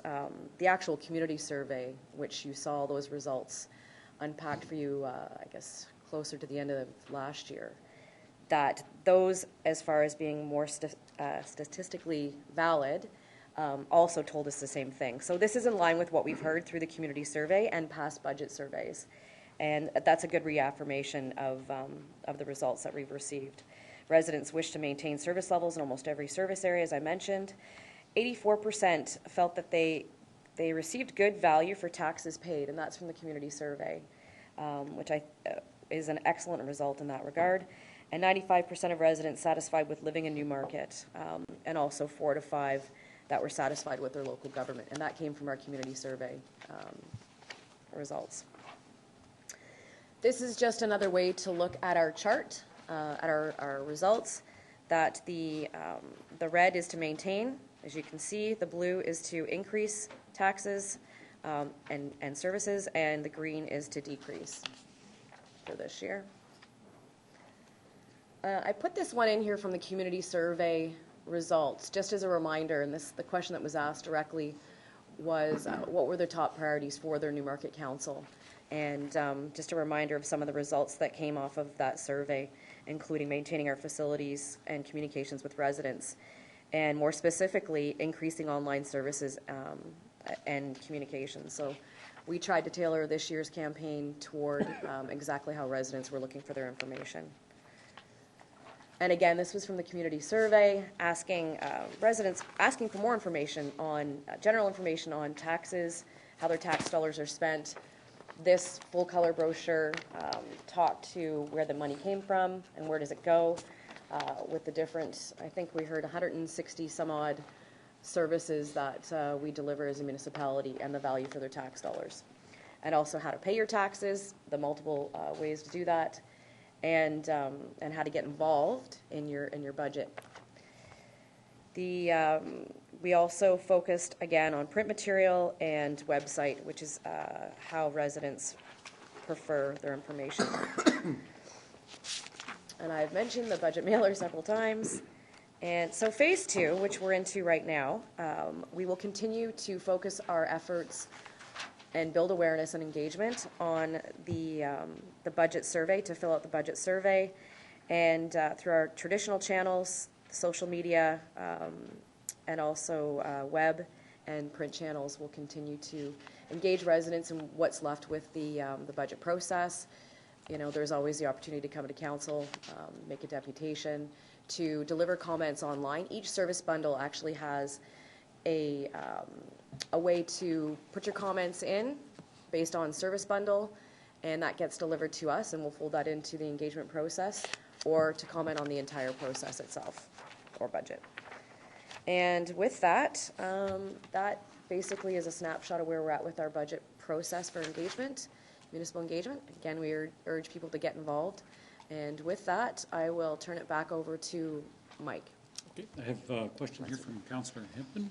More of a comment than anything else, and I say thank you. I think this is a great tool, and I think we're really reaching out to the public, and it's great to get their input and see what they would like to see us spending their money on. But I do have one comment. Actually, I attended the Winterfest, and I had a little competition with Mr. Mays on who could get the most surveys filled out, and it turned into a few coffees, and then ended up that we ended up for a cold drink at HBH, which was nice. When I was approaching people, and I found my approach when I asked the people, I said, how would you like to see us invest your tax dollar? I didn't get a great response, and people filling out the survey. But when I actually went to them and I said, I'd like to see if you could share how you'd like to see us spend your money, because we really are spending their money. Every person I asked filled out the survey. I said, I explained how to go through the tool that we have, and I think it's very interactive and it's very helpful and it's very good. But in the future, I'd really like to see that one word change, how you'd like to see us spend your dollar, or how you'd like it spent. And I'm not sure what the rest of council thoughts are on that, but I just wanted to throw that out there. Thank you. Councillor Broom Plumley. Thank you, Mr. Mayor. With regards to page 20, public engagement tactics, the call out to the 15,000 residents, can you tell me how those 15,000 were established? The 15,000 residents that, through you, Mr. Mayor, that were called out, we actually hire a service that does a call out, one that's local, and that we established that list last year, before we were just using the lists that were in existence, and that again was through that service that they established that list, mostly residential. I don't think that they have delved too much into cell phone, like our Forum Research, who did our community survey, has a cross-section, but it is basically all available household telephone numbers that that are through various channels. Okay. And on page 23, the total 801, is that from the call-out, or is that a combination of all the tactics combined? The 801 total, 801. Oh, okay. Yep. Through you, Mr. Mayor, the 801, these results were from the community survey, and that one was conducted by Forum Research. That is plus minus very valid statistically, and that was 801 call-outs to residents. That had a cross-section from by percentage of ward. It also had cell phone numbers included in that as well, and also by demographic from Stats Canada, so that it's representative of our demographic. So that was extremely valid, that survey. So that the 801 that you see there are the 801 residents that were called out through the community survey in the summer. Great, thank you very much. Thank you. Now, we do have enclosures for the interim bills. Does that include, or does an interim bill go out to people who are on the monthly equal billing plan, monthly installments? Does an interim bill go out to them? That's what that was, I'm pretty sure. To you, Mr. Mayor, I'll probably turn that one over to Mike, but that was my understanding that that was inserted in the interim. Mr. Mace, do you issue interim bills for people who are on the monthly payment plan? Automatic debit? Sorry, Mr. Mayor, could you repeat the question, please? See, we have enclosures here that go out with the interim bills, but does that cover the people who are on the monthly payment plan? And does an interim bill get issued to them on the monthly payment plan, or do we just get a bill at the end of the year? My best recollection is I only got a bill at the end of the year. The brochures was distributed with the interim bills. We posted them on the website, and we also have copies on the counter. So as much as possible, we've tried to reach out to all residents. Okay, so let's check and see if that the interim bill goes out. Just okay, thank you. Great, thank you very much. All right, so we'll just confirm that component then. Okay. Mr. Mays, who's taking the capital budget? Just before we finish public engagement, thank you, Wanda. I just wanted to mention one thing. One of the core themes we put into public engagement is we're trying to make the budget personal. So this goes back to when I was talking about the tax comparators, how we do the like for like, because a person can visualize this is a house, this is where I live, this is the taxes, and this is how it compares. The same thing on the water rates. This is what I spend as a resident. I can see if I'm higher or lower than that. On the tax bill, these are the services you're getting. This is when a Newmarket resident gets their tax bill, it's broken out. This is what it's costing you for these various services. The survey was based upon that. So everything is aimed at trying to make it personal. So now we'll get into the actual budget itself. I'm going to start with the capital budget. The capital budget is requesting $27 million, just under $27 million in new spending.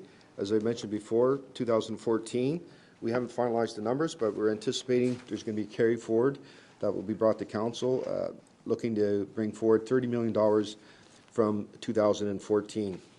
Again, I'd like to emphasize, currently we are budgeting on an annual basis, which is why we have these anomalies of these large carryovers.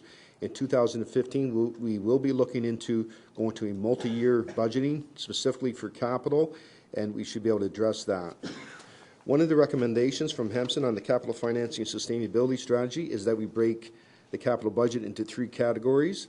These categories were also elaborated in our asset management plan and talked about the various methods of funding those. So you'll see that 74% of our budget is actually for replacement, primarily financed through the asset replacement fund. 16% of it is in growth, where we try to maximize the use of development charges.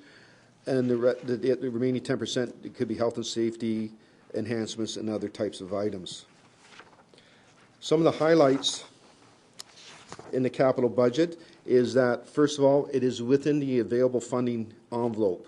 There is no additional tax impact in 2015. We're using the allocations from the operating budget and from reserves as they currently exist. We're also looking to maximize the use of development charges. This is something that came out of the update in 2014. We're going to make sure that we're using the dollars that are available. Some of the examples we're showing there of various projects show also how we fund various projects. So, for instance, we have the water meter replacement program. That would be, because this will pay for itself, and I believe there's a report on this afternoon's agenda on that. It's to be funded from a reserve fund loan, as the savings and additional revenues will cover the cost of that. The roads program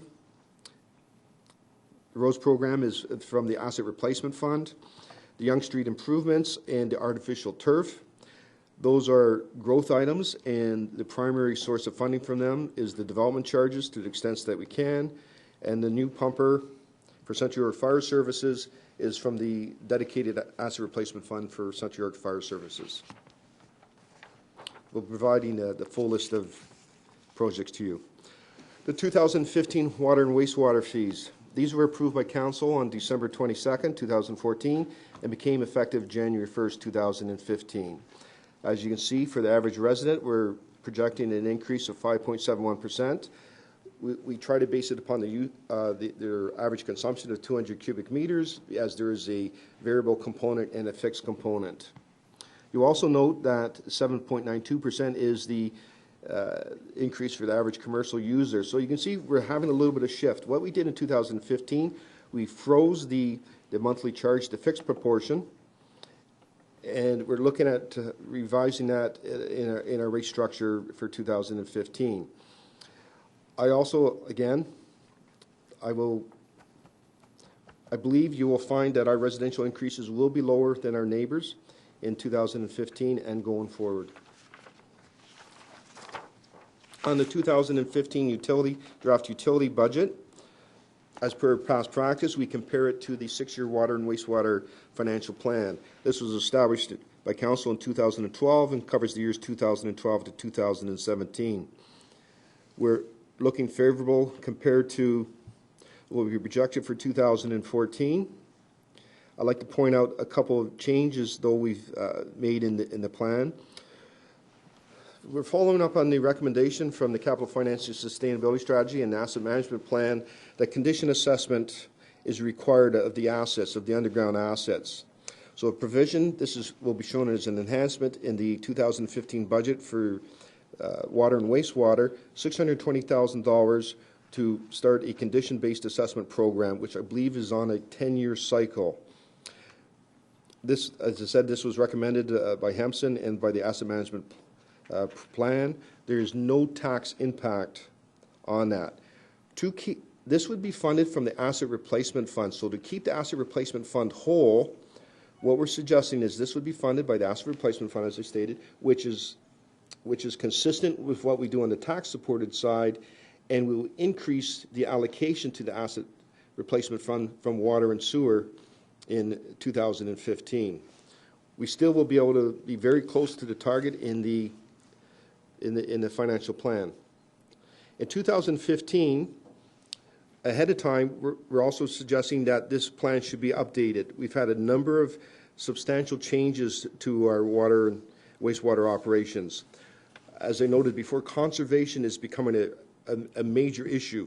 In our current plan, we have we've flatlined the amount of per capita consumption, but we were, because this is what the 10-year pattern had been. However, now we're starting to find the consumption per capita is actually diminishing, so we need to factor that into our plan. We're going to be bringing forward a new rate structure in 2015, so we have to see how that will work on future operations. In 2015, we're looking at a water meter replacement program. This is going to have some major changes, major opportunities for our operations.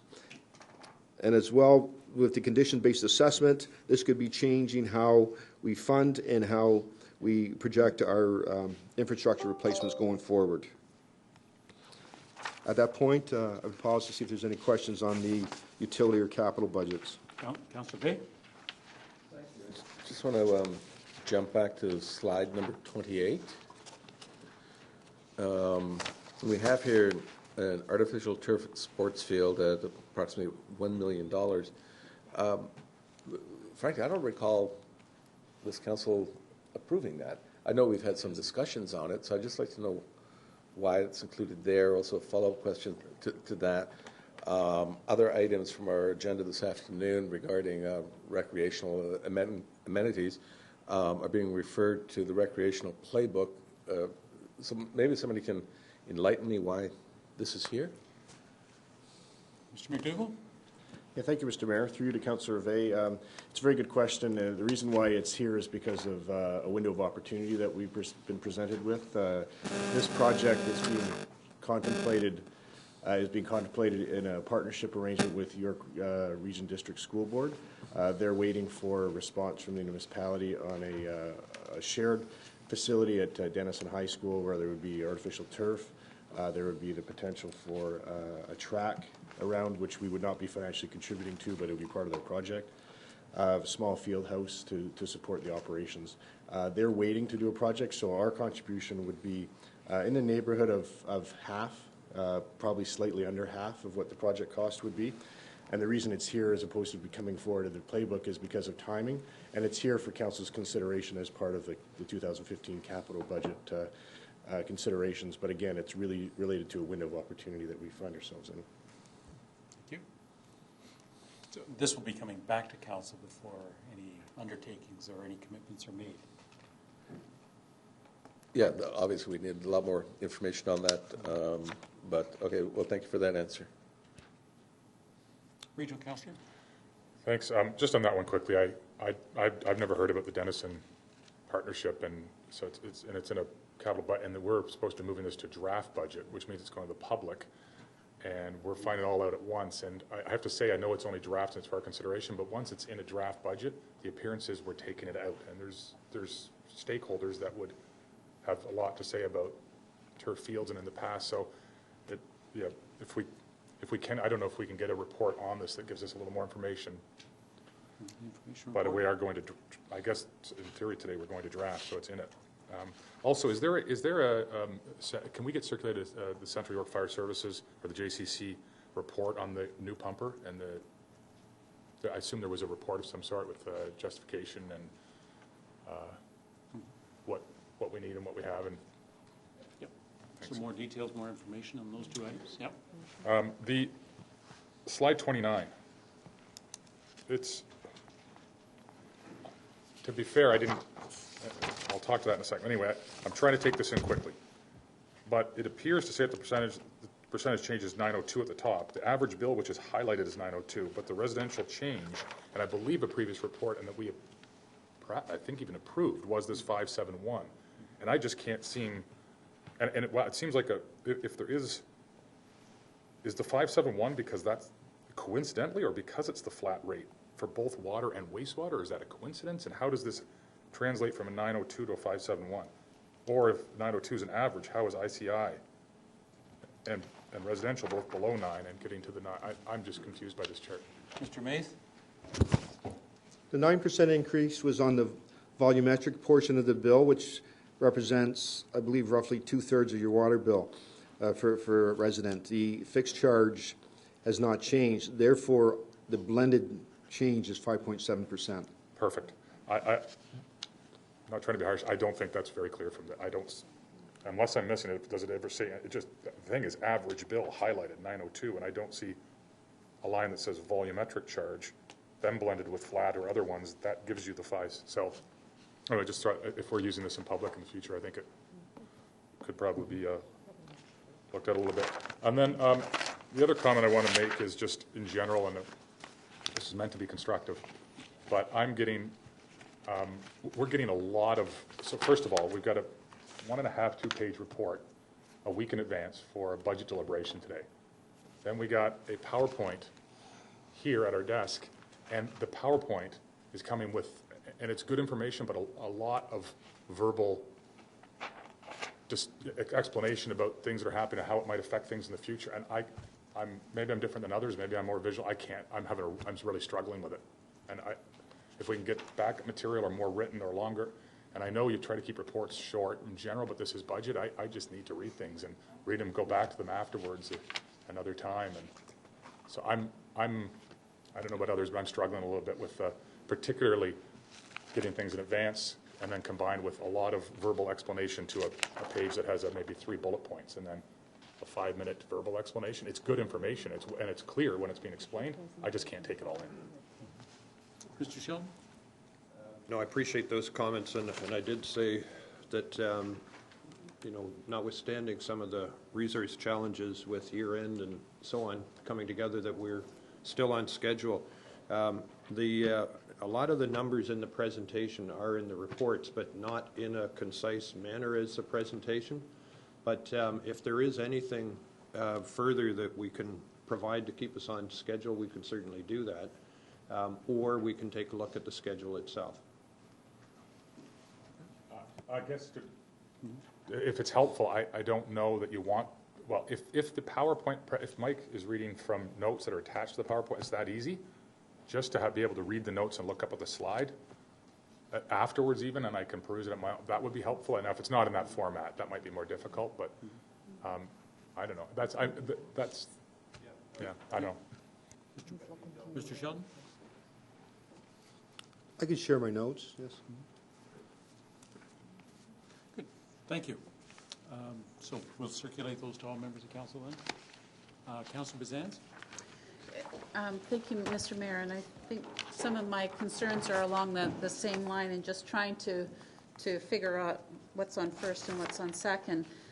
So one of my questions, for example, with the major projects relate to Yonge Street improvements, and unless I've kind of blanked out on something that we were presented before, I'm not sure what that is.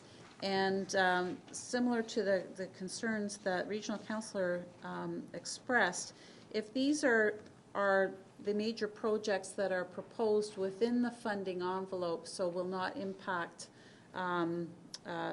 taxes directly, but we decide that there is something else that is a bigger priority, can we kind of take something out of here and put something back else that is a higher priority, we believe, based on public input as well as the strategic directions that we still haven't had a chance to come back to and solidify. So, you know, I guess I, you know, really need to better understand the prioritization around some of these things that are there, because it could be that there are other things that we really determine that we need more within the next to be done from a capital cost perspective in the next year that we'd like to see without tax impact if possible, rather than assume that these are the big priorities. So a lot of blah, blah, blah. But my question is, so what is the Yonge Street improvement specifically, but also will we have an ability then to look at this list compared to what are our strategic priorities coupled with public priorities coming through the consultation process? Mr. Mays? Through you, Mr. Mayor, the Commissioner will address giving some details on the Yonge Street improvements. I just want to give some background information. The Yonge Street improvements in the artificial turf sports field, those are items that are primarily financed through development charges. They were both included in the development charges update within the council-approved forecast. So, you know, perhaps it was buried and you see them, but they're not brand new from that point of view. In the case of the artificial sports field, 90%, $900,000 dollars of that is from development charges. In the case of Yonge Street improvements, that's 100% funded from development charges. So to change that for other priorities, they wouldn't necessarily be able to use those dollars unless there were items that are actually included in our development charges. We can only apply the development charges to specific eligible type properties or projects. So what you're saying there is that DCs, or the $1 million for DCs, could not be redirected, for example, to the roads program, but could be redirected to other projects that would be appropriately DC funded, right? So it would Yes, have to Mr. stay Mayor. within that funding envelope. Yes. Okay. Does that help? Okay, Commissioner?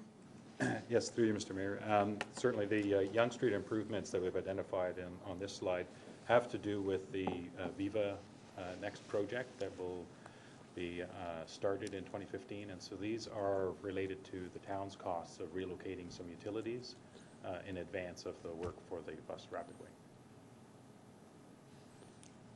And we've been setting funds aside for that, correct? Like there's entranceways and utilities as well. Okay, thank you. Councillor Day. Just thank you very, very much through you, Mr. Mayor. Just a clarification.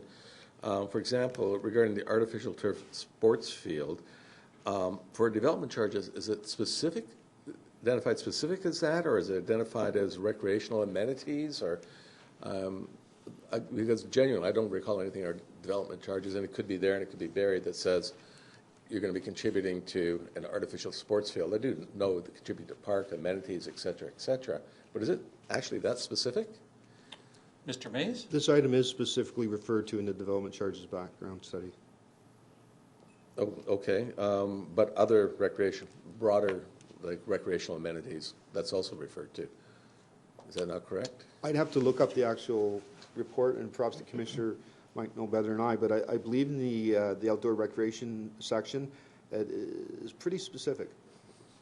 Okay, once again, I'd have to look at that again, if we can get that again.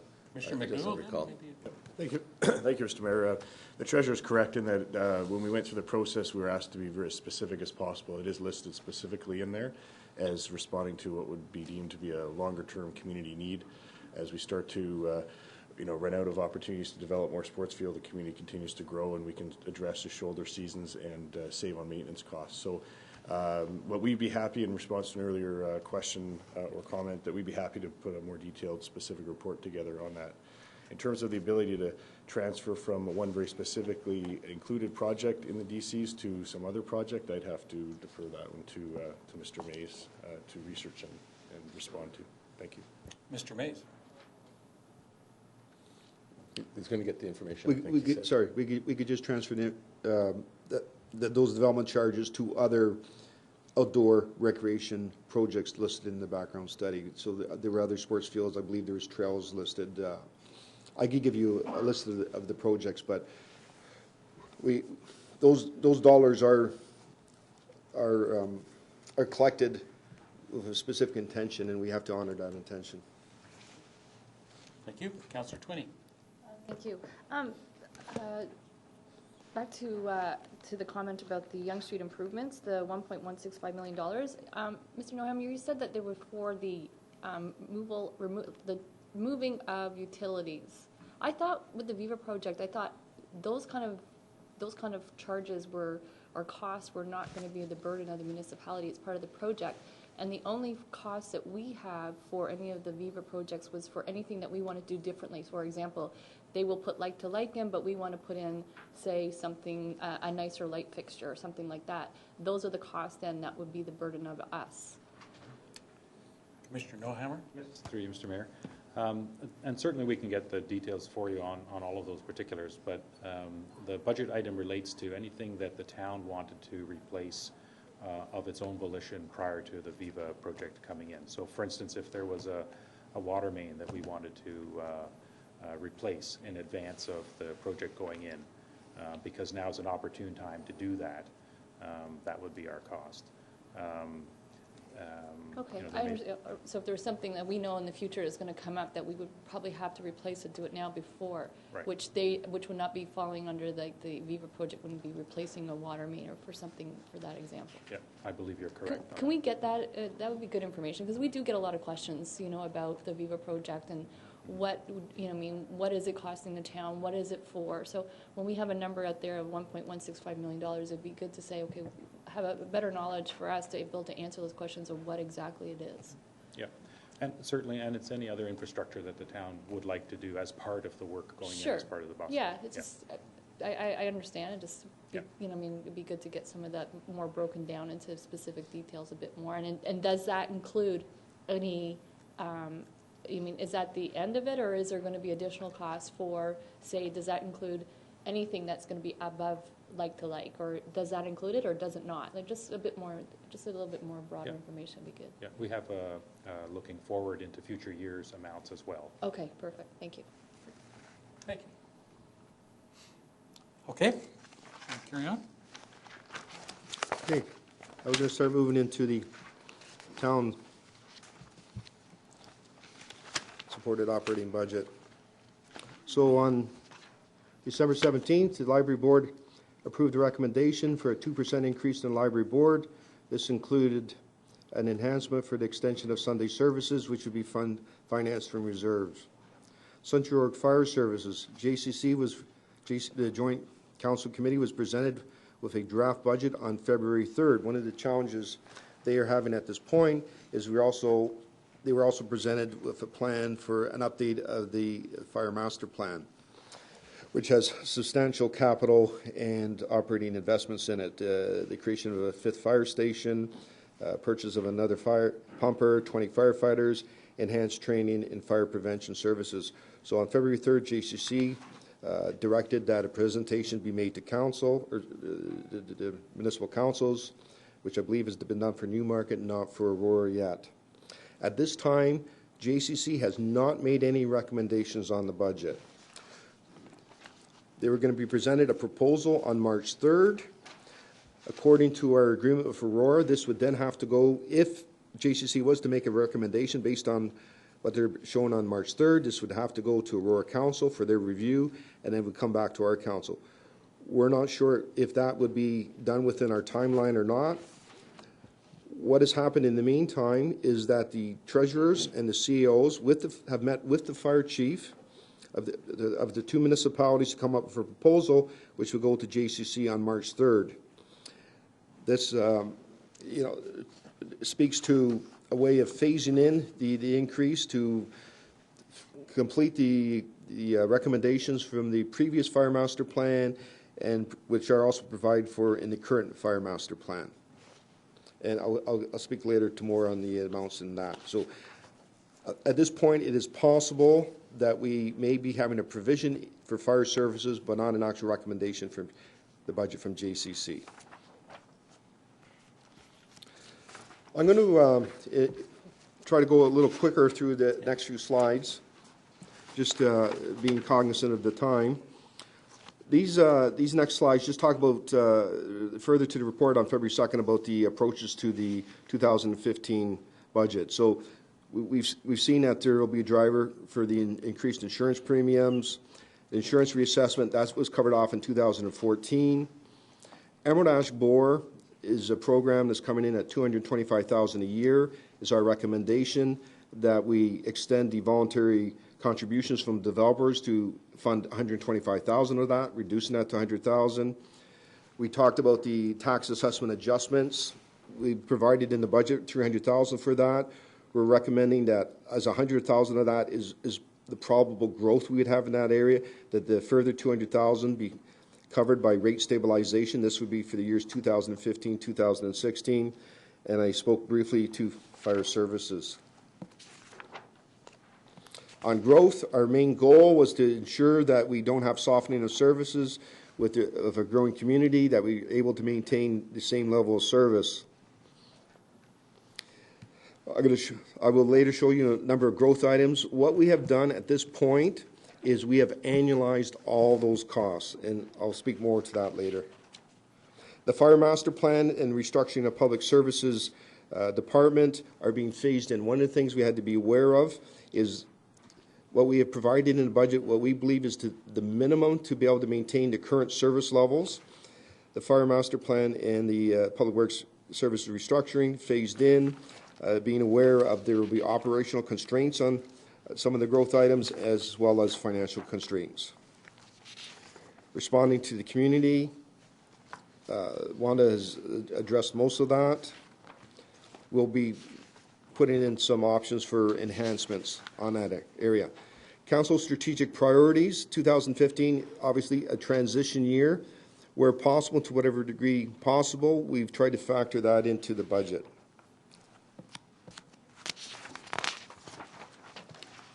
Items referred to the 2015 budget, there's a separate report on that.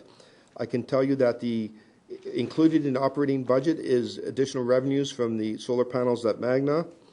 Included as enhancement options is the sidewalk snow clearing, traffic safety resources and programs. Included in the capital budget is the sidewalks on the east side of Leslie Street. Again, I'll provide you with copies of all my notes. Investing in the future. In 2015, we're budgeting for $154,000 in revenue from our solar panels, which is an increase of $91,000 from 2014. The energy retrofit program, the Honeywell program, $345,000 in savings, net of repayment of loan is $145,000. New initiatives for 2015, we're recommending that we change the repayment terms on our reserve fund loans. On the solar panels, they were originally set up as 10-year loans to be conservative. We didn't have a track record at that time.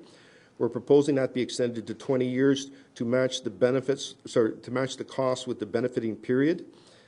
We believe that there's still a guaranteed period for 20 years, and that will allow the current ratepayer to realize some of those advantages. The solar panels at Magna Center, a net of $32,000 added to the budget, and the water replacement program we talked about on capital, $6.7 million, which will be paid for from additional revenues and lower maintenance costs on the water meters. The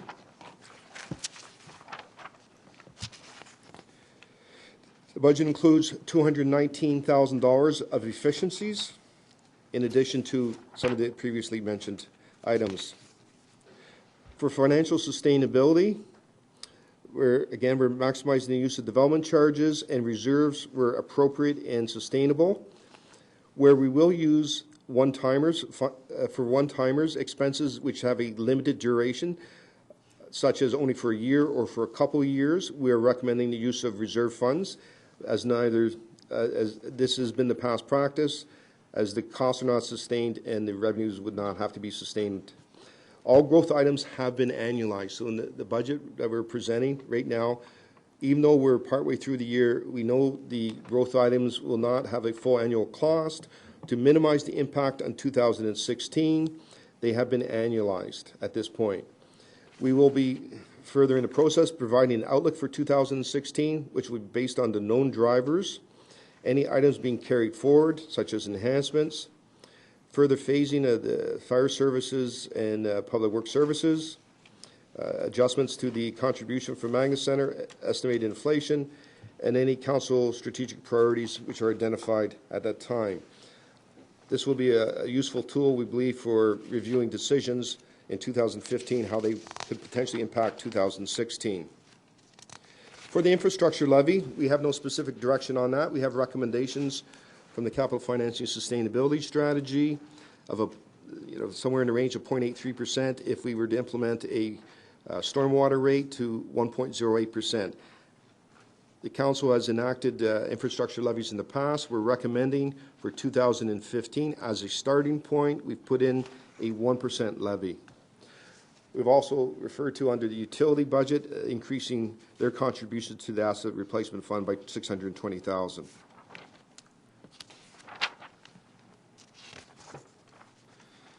Getting to the budget drivers. This is what you were shown on December 15th when we kicked off the budget process, sitting at a 5.83% tax increase. This includes all the known growth enhancement requests at that time. Since then, staff has been working on the budget, We're proposing a draft, an option which will hit the target of 2.2%. Starting with the 5.83%, we found $219,000 in budgetary savings. We're recommending using voluntary contributions to lower the cost of our Emerald Ash Borer program to $100,000. We've reviewed the growth items to find out what really is required for growth and what is, in essence, enhancements, and we reclassified those. We've deferred some to be phased in, but recognizing we want to keep the minimum service levels as they exist now. For tax assessment adjustments, recommending $100,000 is the natural progression of those expenses, and anything above and beyond that, $200,000, it would be financed from rate stabilization. All enhancements are deferred. The fire budget, there has been a change on the base budget. The allocation formula we have of Aurora shows a shift in our percentage share, Newmarket benefits in 2015 to the tune of $50,000. And the fire master plan, a proposal to phase it in. Again, I want to emphasize that JCC has not been shown this yet and has not vetted. So the starting point for the budget to maintain existing service levels, including growth in the community, a 2.2% tax increase before infrastructure levy. I'll just skip past this next slide. It just shows how that would be represented in the various service bundles. These are the growth-related requests that we believe are necessary to maintain our service levels. The phasing in of the fire master plan, the phasing in of the public works services restructuring. Wherever possible, we found non-tax sources of revenue to fund these. So, for instance, 2 of the FTEs for public works services are in water and wastewater. They would be funded from the water rates. The building department from building department fees. The part-time green space developer coordinator from developer fees, and the planner from planning fees.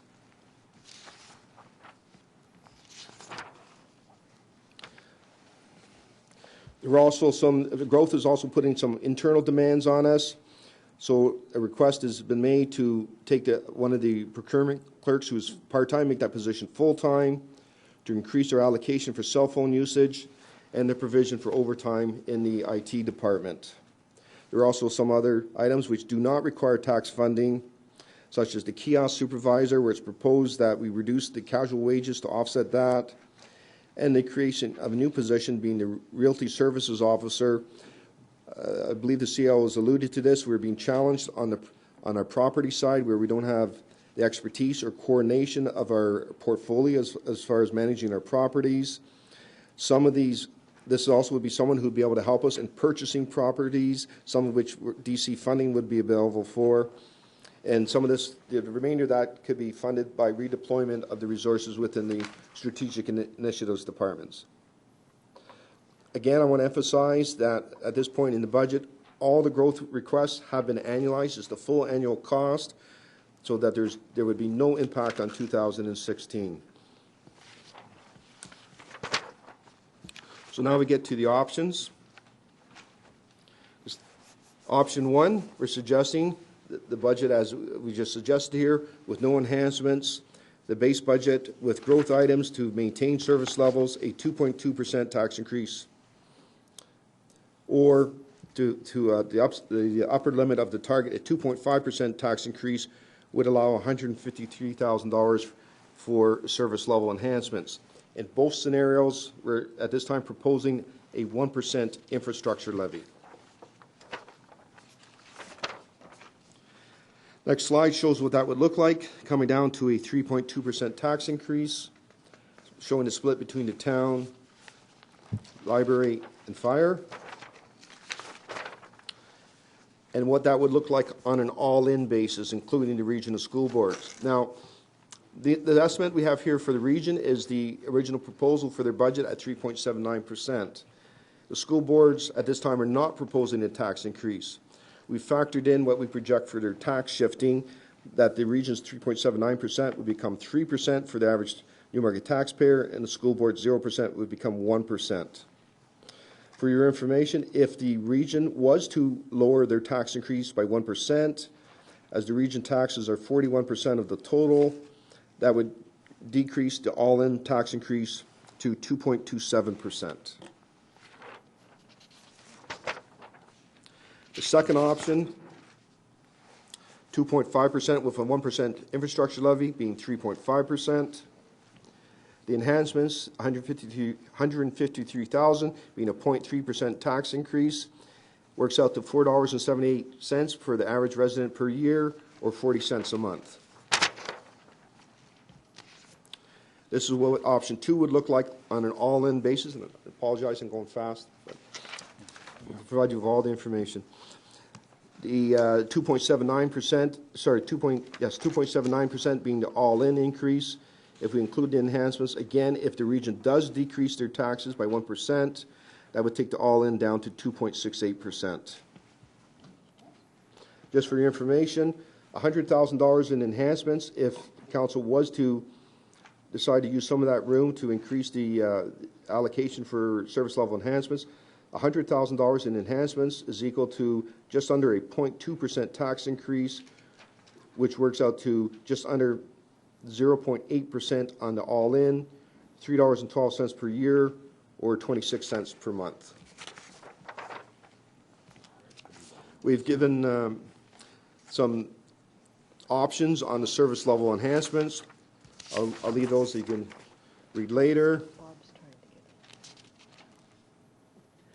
Yep, that's, boy, that was fast forward for sure, but, and I do recognize our time. But, Well, yep. just for clarity, Mike has given two numbers on the all-in. So one of them is based on the region, where he shows the region at 3%. That is after shifting, and that is based on the region being at its original number, which is it 3.79? So then if you, based on what we understand, the region may be going to slightly below 3%. That then changes that the 3% figure that we have for the region based on shifting. And what Mike has then given is a new bottom line all in for those two different scenarios. One of them being at 2.27 and the other being at 2.68. That's correct, Mike? The 2.27, that number? That is correct. Yeah, the 2.27 does look maybe lower than, or maybe it's the other way around. But we'll check those numbers. They were just, that's hot off the press information that the region may be reducing that. So right now, the document you have in front of you that is printed is based on their original figure. We can circulate what the change looks like in a slide if they go to that number. Okay. Good, thank you. Regional Councillor? Yeah, why don't we, let's see if we wrap it all up and we'll do the last two slides and come back. Then we provided on page 51 some options for service level enhancements. We've just given some themes. Community mobility, the emphasis being on extending our snow clearing, traffic management, addressing resources and programs, including staff, to improve our traffic situation. Community building, which is a variety of different enhancements for the community, and traffic and sidewalks, which is a combination of A and B. On slide 52, I then show what the numbers would be for those. Because the allocation at 0.3% is only $153,000, any service level enhancements, if we were to use one of these options, would have an annualization component in 2016, which is the second number from the bottom there. So that the enhancements could be phased in. Again, another option is if the region is freeing up some tax room, if consideration wanted to be given to putting that into our 2015 taxes.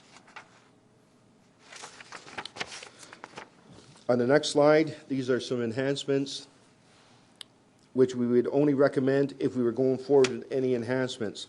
These are enhancements that are self-funded, but the consistency principle, we would not recommend them purely on the basis that they should be held on the basis of merit, not on funding source. So we'd only recommend going forward with them if we were going forward with other enhancements. And I apologize for going through quickly, but that takes it to next steps. Okay, regional councillor questions? Thanks. I'll try to move equally quickly because I know we are tight here. But do we have at this point, do we have a projected tax rate increase for 2016 based upon what we have in front of us?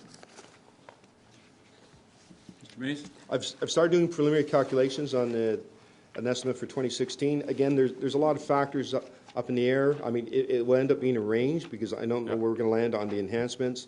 And as we're projecting forward on fire, it's hard to say what way JCC is going to go on that or what is going to be accepted by the councils. If you don't have it with you, can you send us maybe the range even or something? Just like to have a sense of. I can do that. Yeah. Perspective? Okay. Sorry. Infrastructure levy could be as low as according to Hempson, could be as low as 0.83 if we implement the stormwater management rate. But I assume we can't implement the stormwater management rate for this budget. Mr. Sheldon? For this budget, no. Okay. But again, I think that the decision as councils, at the end of the day, you have a recommendation. How you get to the Hempson recommendation. Yeah, we don't have to, If we thought we were going to stormwater management next year, for example, it wouldn't be crazy to start to keep the levy at that rate. Yeah, and one of the options in here might be that that you're reaching for, rather than 1%, maybe you're going halfway with the asset replacement if you want to do something else that will prevent a carryover into 2016 for annualization. Yeah. There are some options. Also, can we get and I can't remember what approach to the budget this year, but can we get either a report or a circulation, or if you think it's fulsome enough in the budget that's coming eventually, can we get a separate report on all FTEs, regardless of funding source? I mean, sometimes it's said, well, they're funded enhancements because it's from a reserve, but from reserve or not, or from what are the FTEs, what's the funding source, and a bit of a base argument for each one. And I believe we had some format that you use like that anyway internally, correct? Yeah. Okay.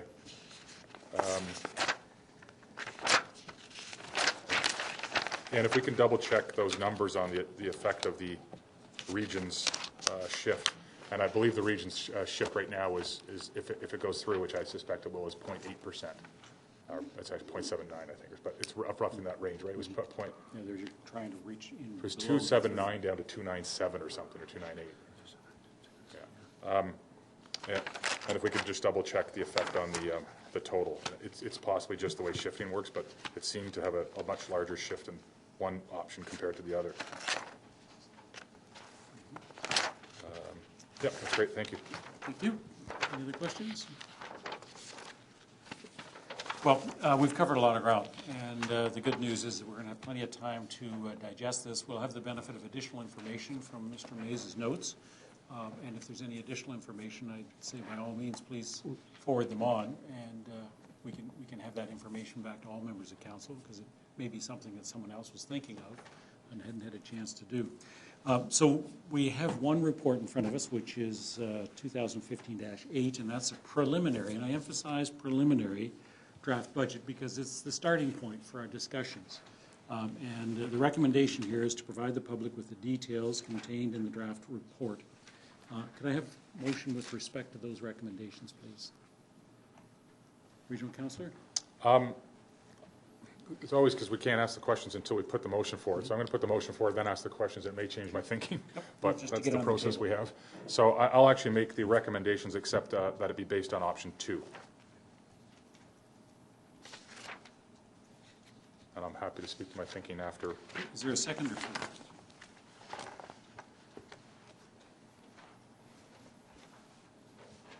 Councillor Twinney. Okay, Regional Councillor speaking to the motion. Thanks, and I'll wait to hear from staff. And again, it's this needing to make the motion, but my feeling on it is, and I can't recall if we went to draft budget, and I know we've had options in the past budget years, but I can't remember if we went to draft budget with options.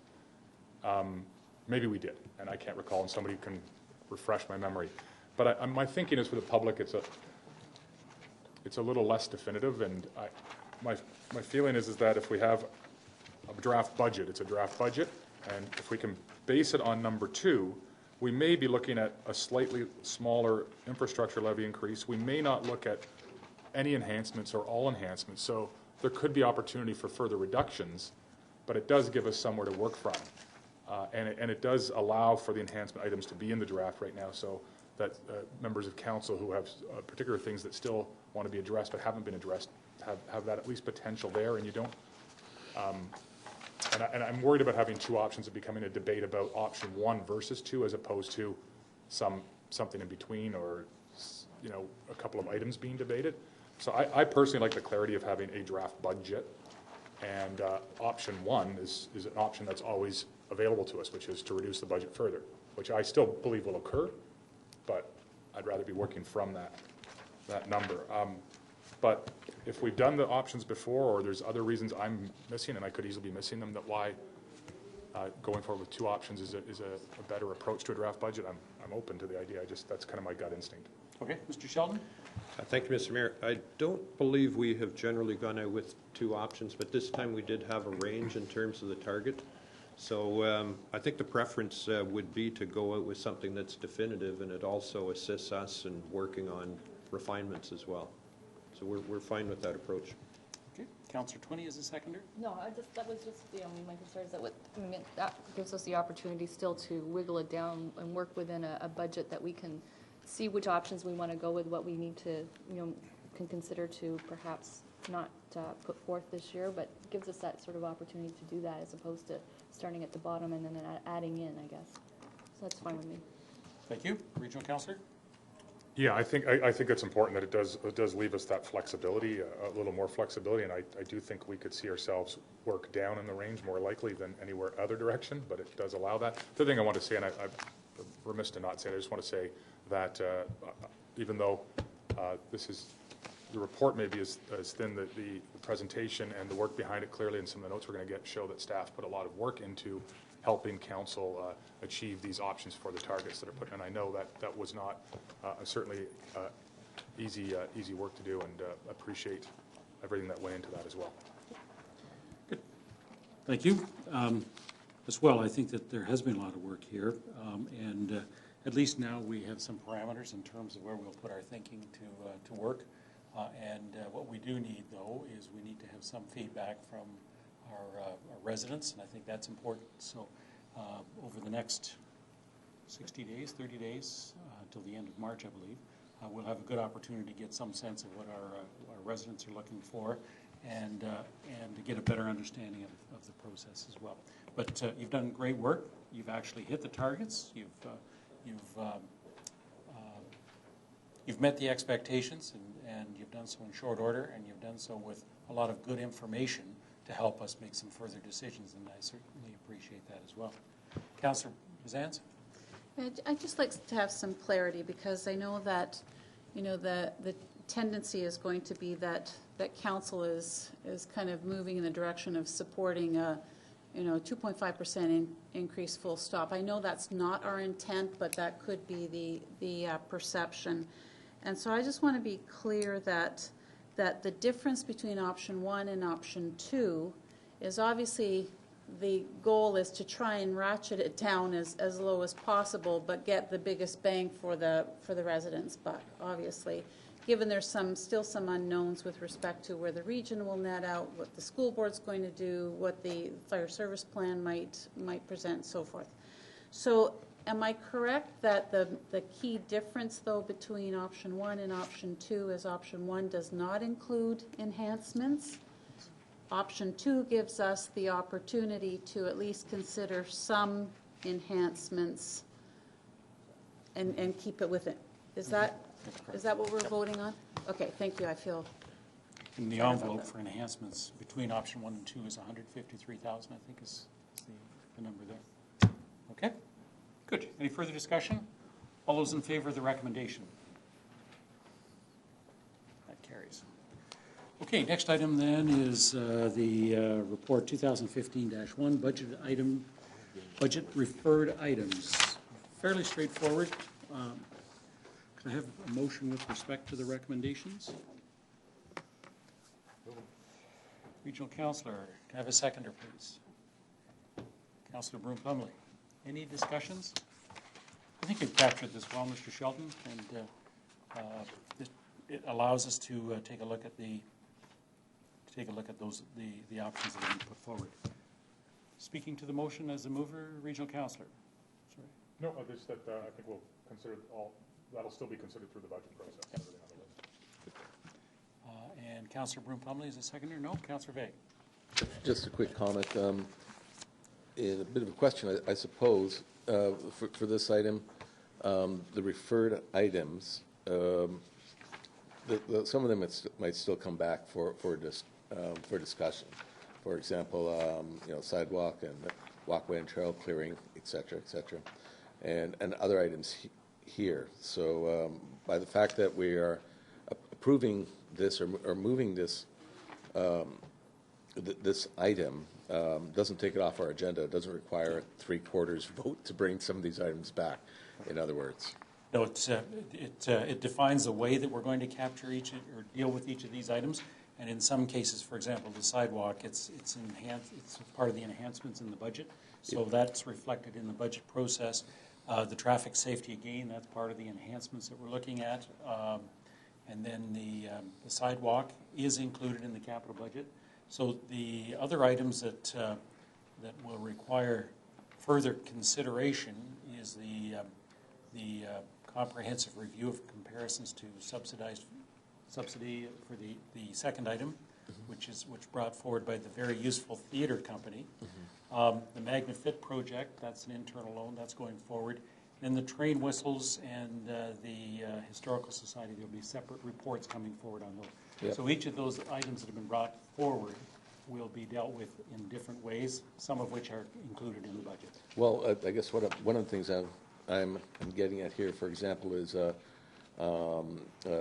splash pad, possibly in the southeast quadrant. By moving this, we're still able to bring some of these items forward without the required 2/3 votes to reopen it, or because this is recommending that that item be referred to 2016. So that's my concern. I don't want to be shutting the door on a number of items this early in the process. So it's a process question, really. I'm happy to solve it, unless there's a major burning reason from staff. I'm happy to consider a friendly amendment referred to the 2015 budget discussions. I mean, and then if it doesn't make it, it goes to 2016. That's fine. I just didn't want to shut the door this early. On that, just on that piece alone? All of it. Okay. Unless there's Mr. Sheldon? Yes, thank you, Mr. Mayor. The purpose of this was to give us some direction. So on that one, for example, the playbook should come out with what does the community need, not the where. And then there'd be a discussion on where that would go. So if you want to maintain the direction we're going, but still have the opportunity to bring forward any specific locations as ward council members, I think you could add that to your motion. Motions with respect to this report or as we go through the budget? I think this one, in terms of the budget, I don't think there's a location. Once you see the capital list, you'll see that there is no specific location for a splash pad for 2015. But rather, we're awaiting the outcome of the playbook to determine what is the need, and then you can determine, is it in the quadrants, is it in every Well, ward? we've already, through you, Mr. Mayor, we've already had a presentation of the draft, but will be coming out. So we have a pretty good idea of what's coming forward, because we did have that presentation, what was it, last week, I believe? It was fairly recent. So what I'm getting at here is if we move these recommendations, so that shut the door on discussion on everything in here. So it doesn't require. in terms of being in the 2015 budget or in terms of throughout the year? In terms of 2015 budget. Because that's what this is referring to. This is anticipated, so it's not being tied down in any event. So this is anticipated, it's not being decided? No, it will come up in the 2015 budget on the capital list where you'll see an SLC recommendation that will be deferred. Okay, so we'll. Pending a report that shows, what our needs are, and then you can establish where. But in terms of the splash pad, the capital budget for 2015 has a list of items not included, and that's on there. It's a generic one, splash pad. So it would be appropriate to deal with it at that time. Right? with that recommendation. As long as we go forward with the understanding that by approving this recommendation doesn't shut the door on these other items for the 2015 budget, because that's actually what this, Yep. No, the way it's worded, it sounds like it does. okay, well, the question, the intent is to bring that question forward with the 2015 budget under the capital items. And so at that time, that's where we would discuss. Okay, just as to because it whether or just not says we the can do approach that. identified within the report be confirmed.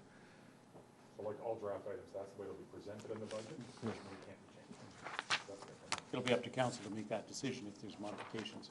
Well, And again- the approach identified within the report be confirmed. And I'm just really focusing on that last sentence, which sounds like it shuts the door on these things. Just the wording, the way it's written, that's all I'm reacting to. I hear you. But Mr. Sheldon, again, Yeah, I guess if there is concern on that, you could add something to your motion that specifically says that that one will be continued, consideration of that. But what we were trying to do is to focus it into more of a town-wide approach, and then you would start to look at specifics. You're the mover. I think as long as the clerk's telling us that we can still consider it part of this budget, it'll be listed as 2016, but we can move it if we think there's an argument, then I think. it's part of the process, the funding process. So the intent would be to have that discussion about a splash pad as part of the budget, and it would be informed by the playbook or the recreational master plan. So I think all of that is still. And also Just informed by our discussable. priorities that we've identified. Not just the playbook, because we've spoken about the artificial field, which doesn't mean I'm opposed to that, but that certainly didn't come up as a priority. So this does identify the budget enhancement items, and if we want to modify the budget enhancement items, then that's the time we could introduce that. I don't think this would preclude you from doing that. Okay, as long as we have the understanding here, because the wording that's not what the wording says. So we understand the intent, and we'll probably hear from that further. Yeah, I when think we I go made through my the point. deliberations. Yeah, yeah. Okay. Okay, Regional Councillor, comments? Sorry, I apologize for this, but because I don't want to start a debate on it. If we haven't messaged out too heavily to the public on the public meeting of the draft budget, March 23rd, we have already? Well, I guess I'll just leave it this way. If staff could have a look at that and consider the following Monday, which has a site plan, but we've often have committee of the whole with the site plan sort of break in it, because we don't even know if we'll have a site plan. But I know both Councillor Twitty and myself are away, and I know people are missing this one, but this is the public budget meeting. And so if there were, and I'm just saying, if it can't be done, it can't be done. But if we could look at it, it would be appreciated. And obviously check everybody else's schedules too, and I don't want to put anybody else out. What page is that? It's the budget schedule, page 17 of the presentation. Okay. It's the public meeting date. Yeah, the public meeting on the draft That's the budget. COW, okay. I just Is look that at it. March break? If it can't happen, Well, it it's a can't. week after. A lot of people take that extra. Okay. Give some thought to that in terms of how we get that messaging out. If it can be done. If it can be done. Okay. Thank you. Great. Thank you. So we're voting on the motion. All those in favor of the recommendations? None opposed, that's carried. And we have 25 minutes to our next meeting. Motion to adjourn. Motion to adjourn. Councillor Twinney, Councillor Bazance, all those in favor? That is carried.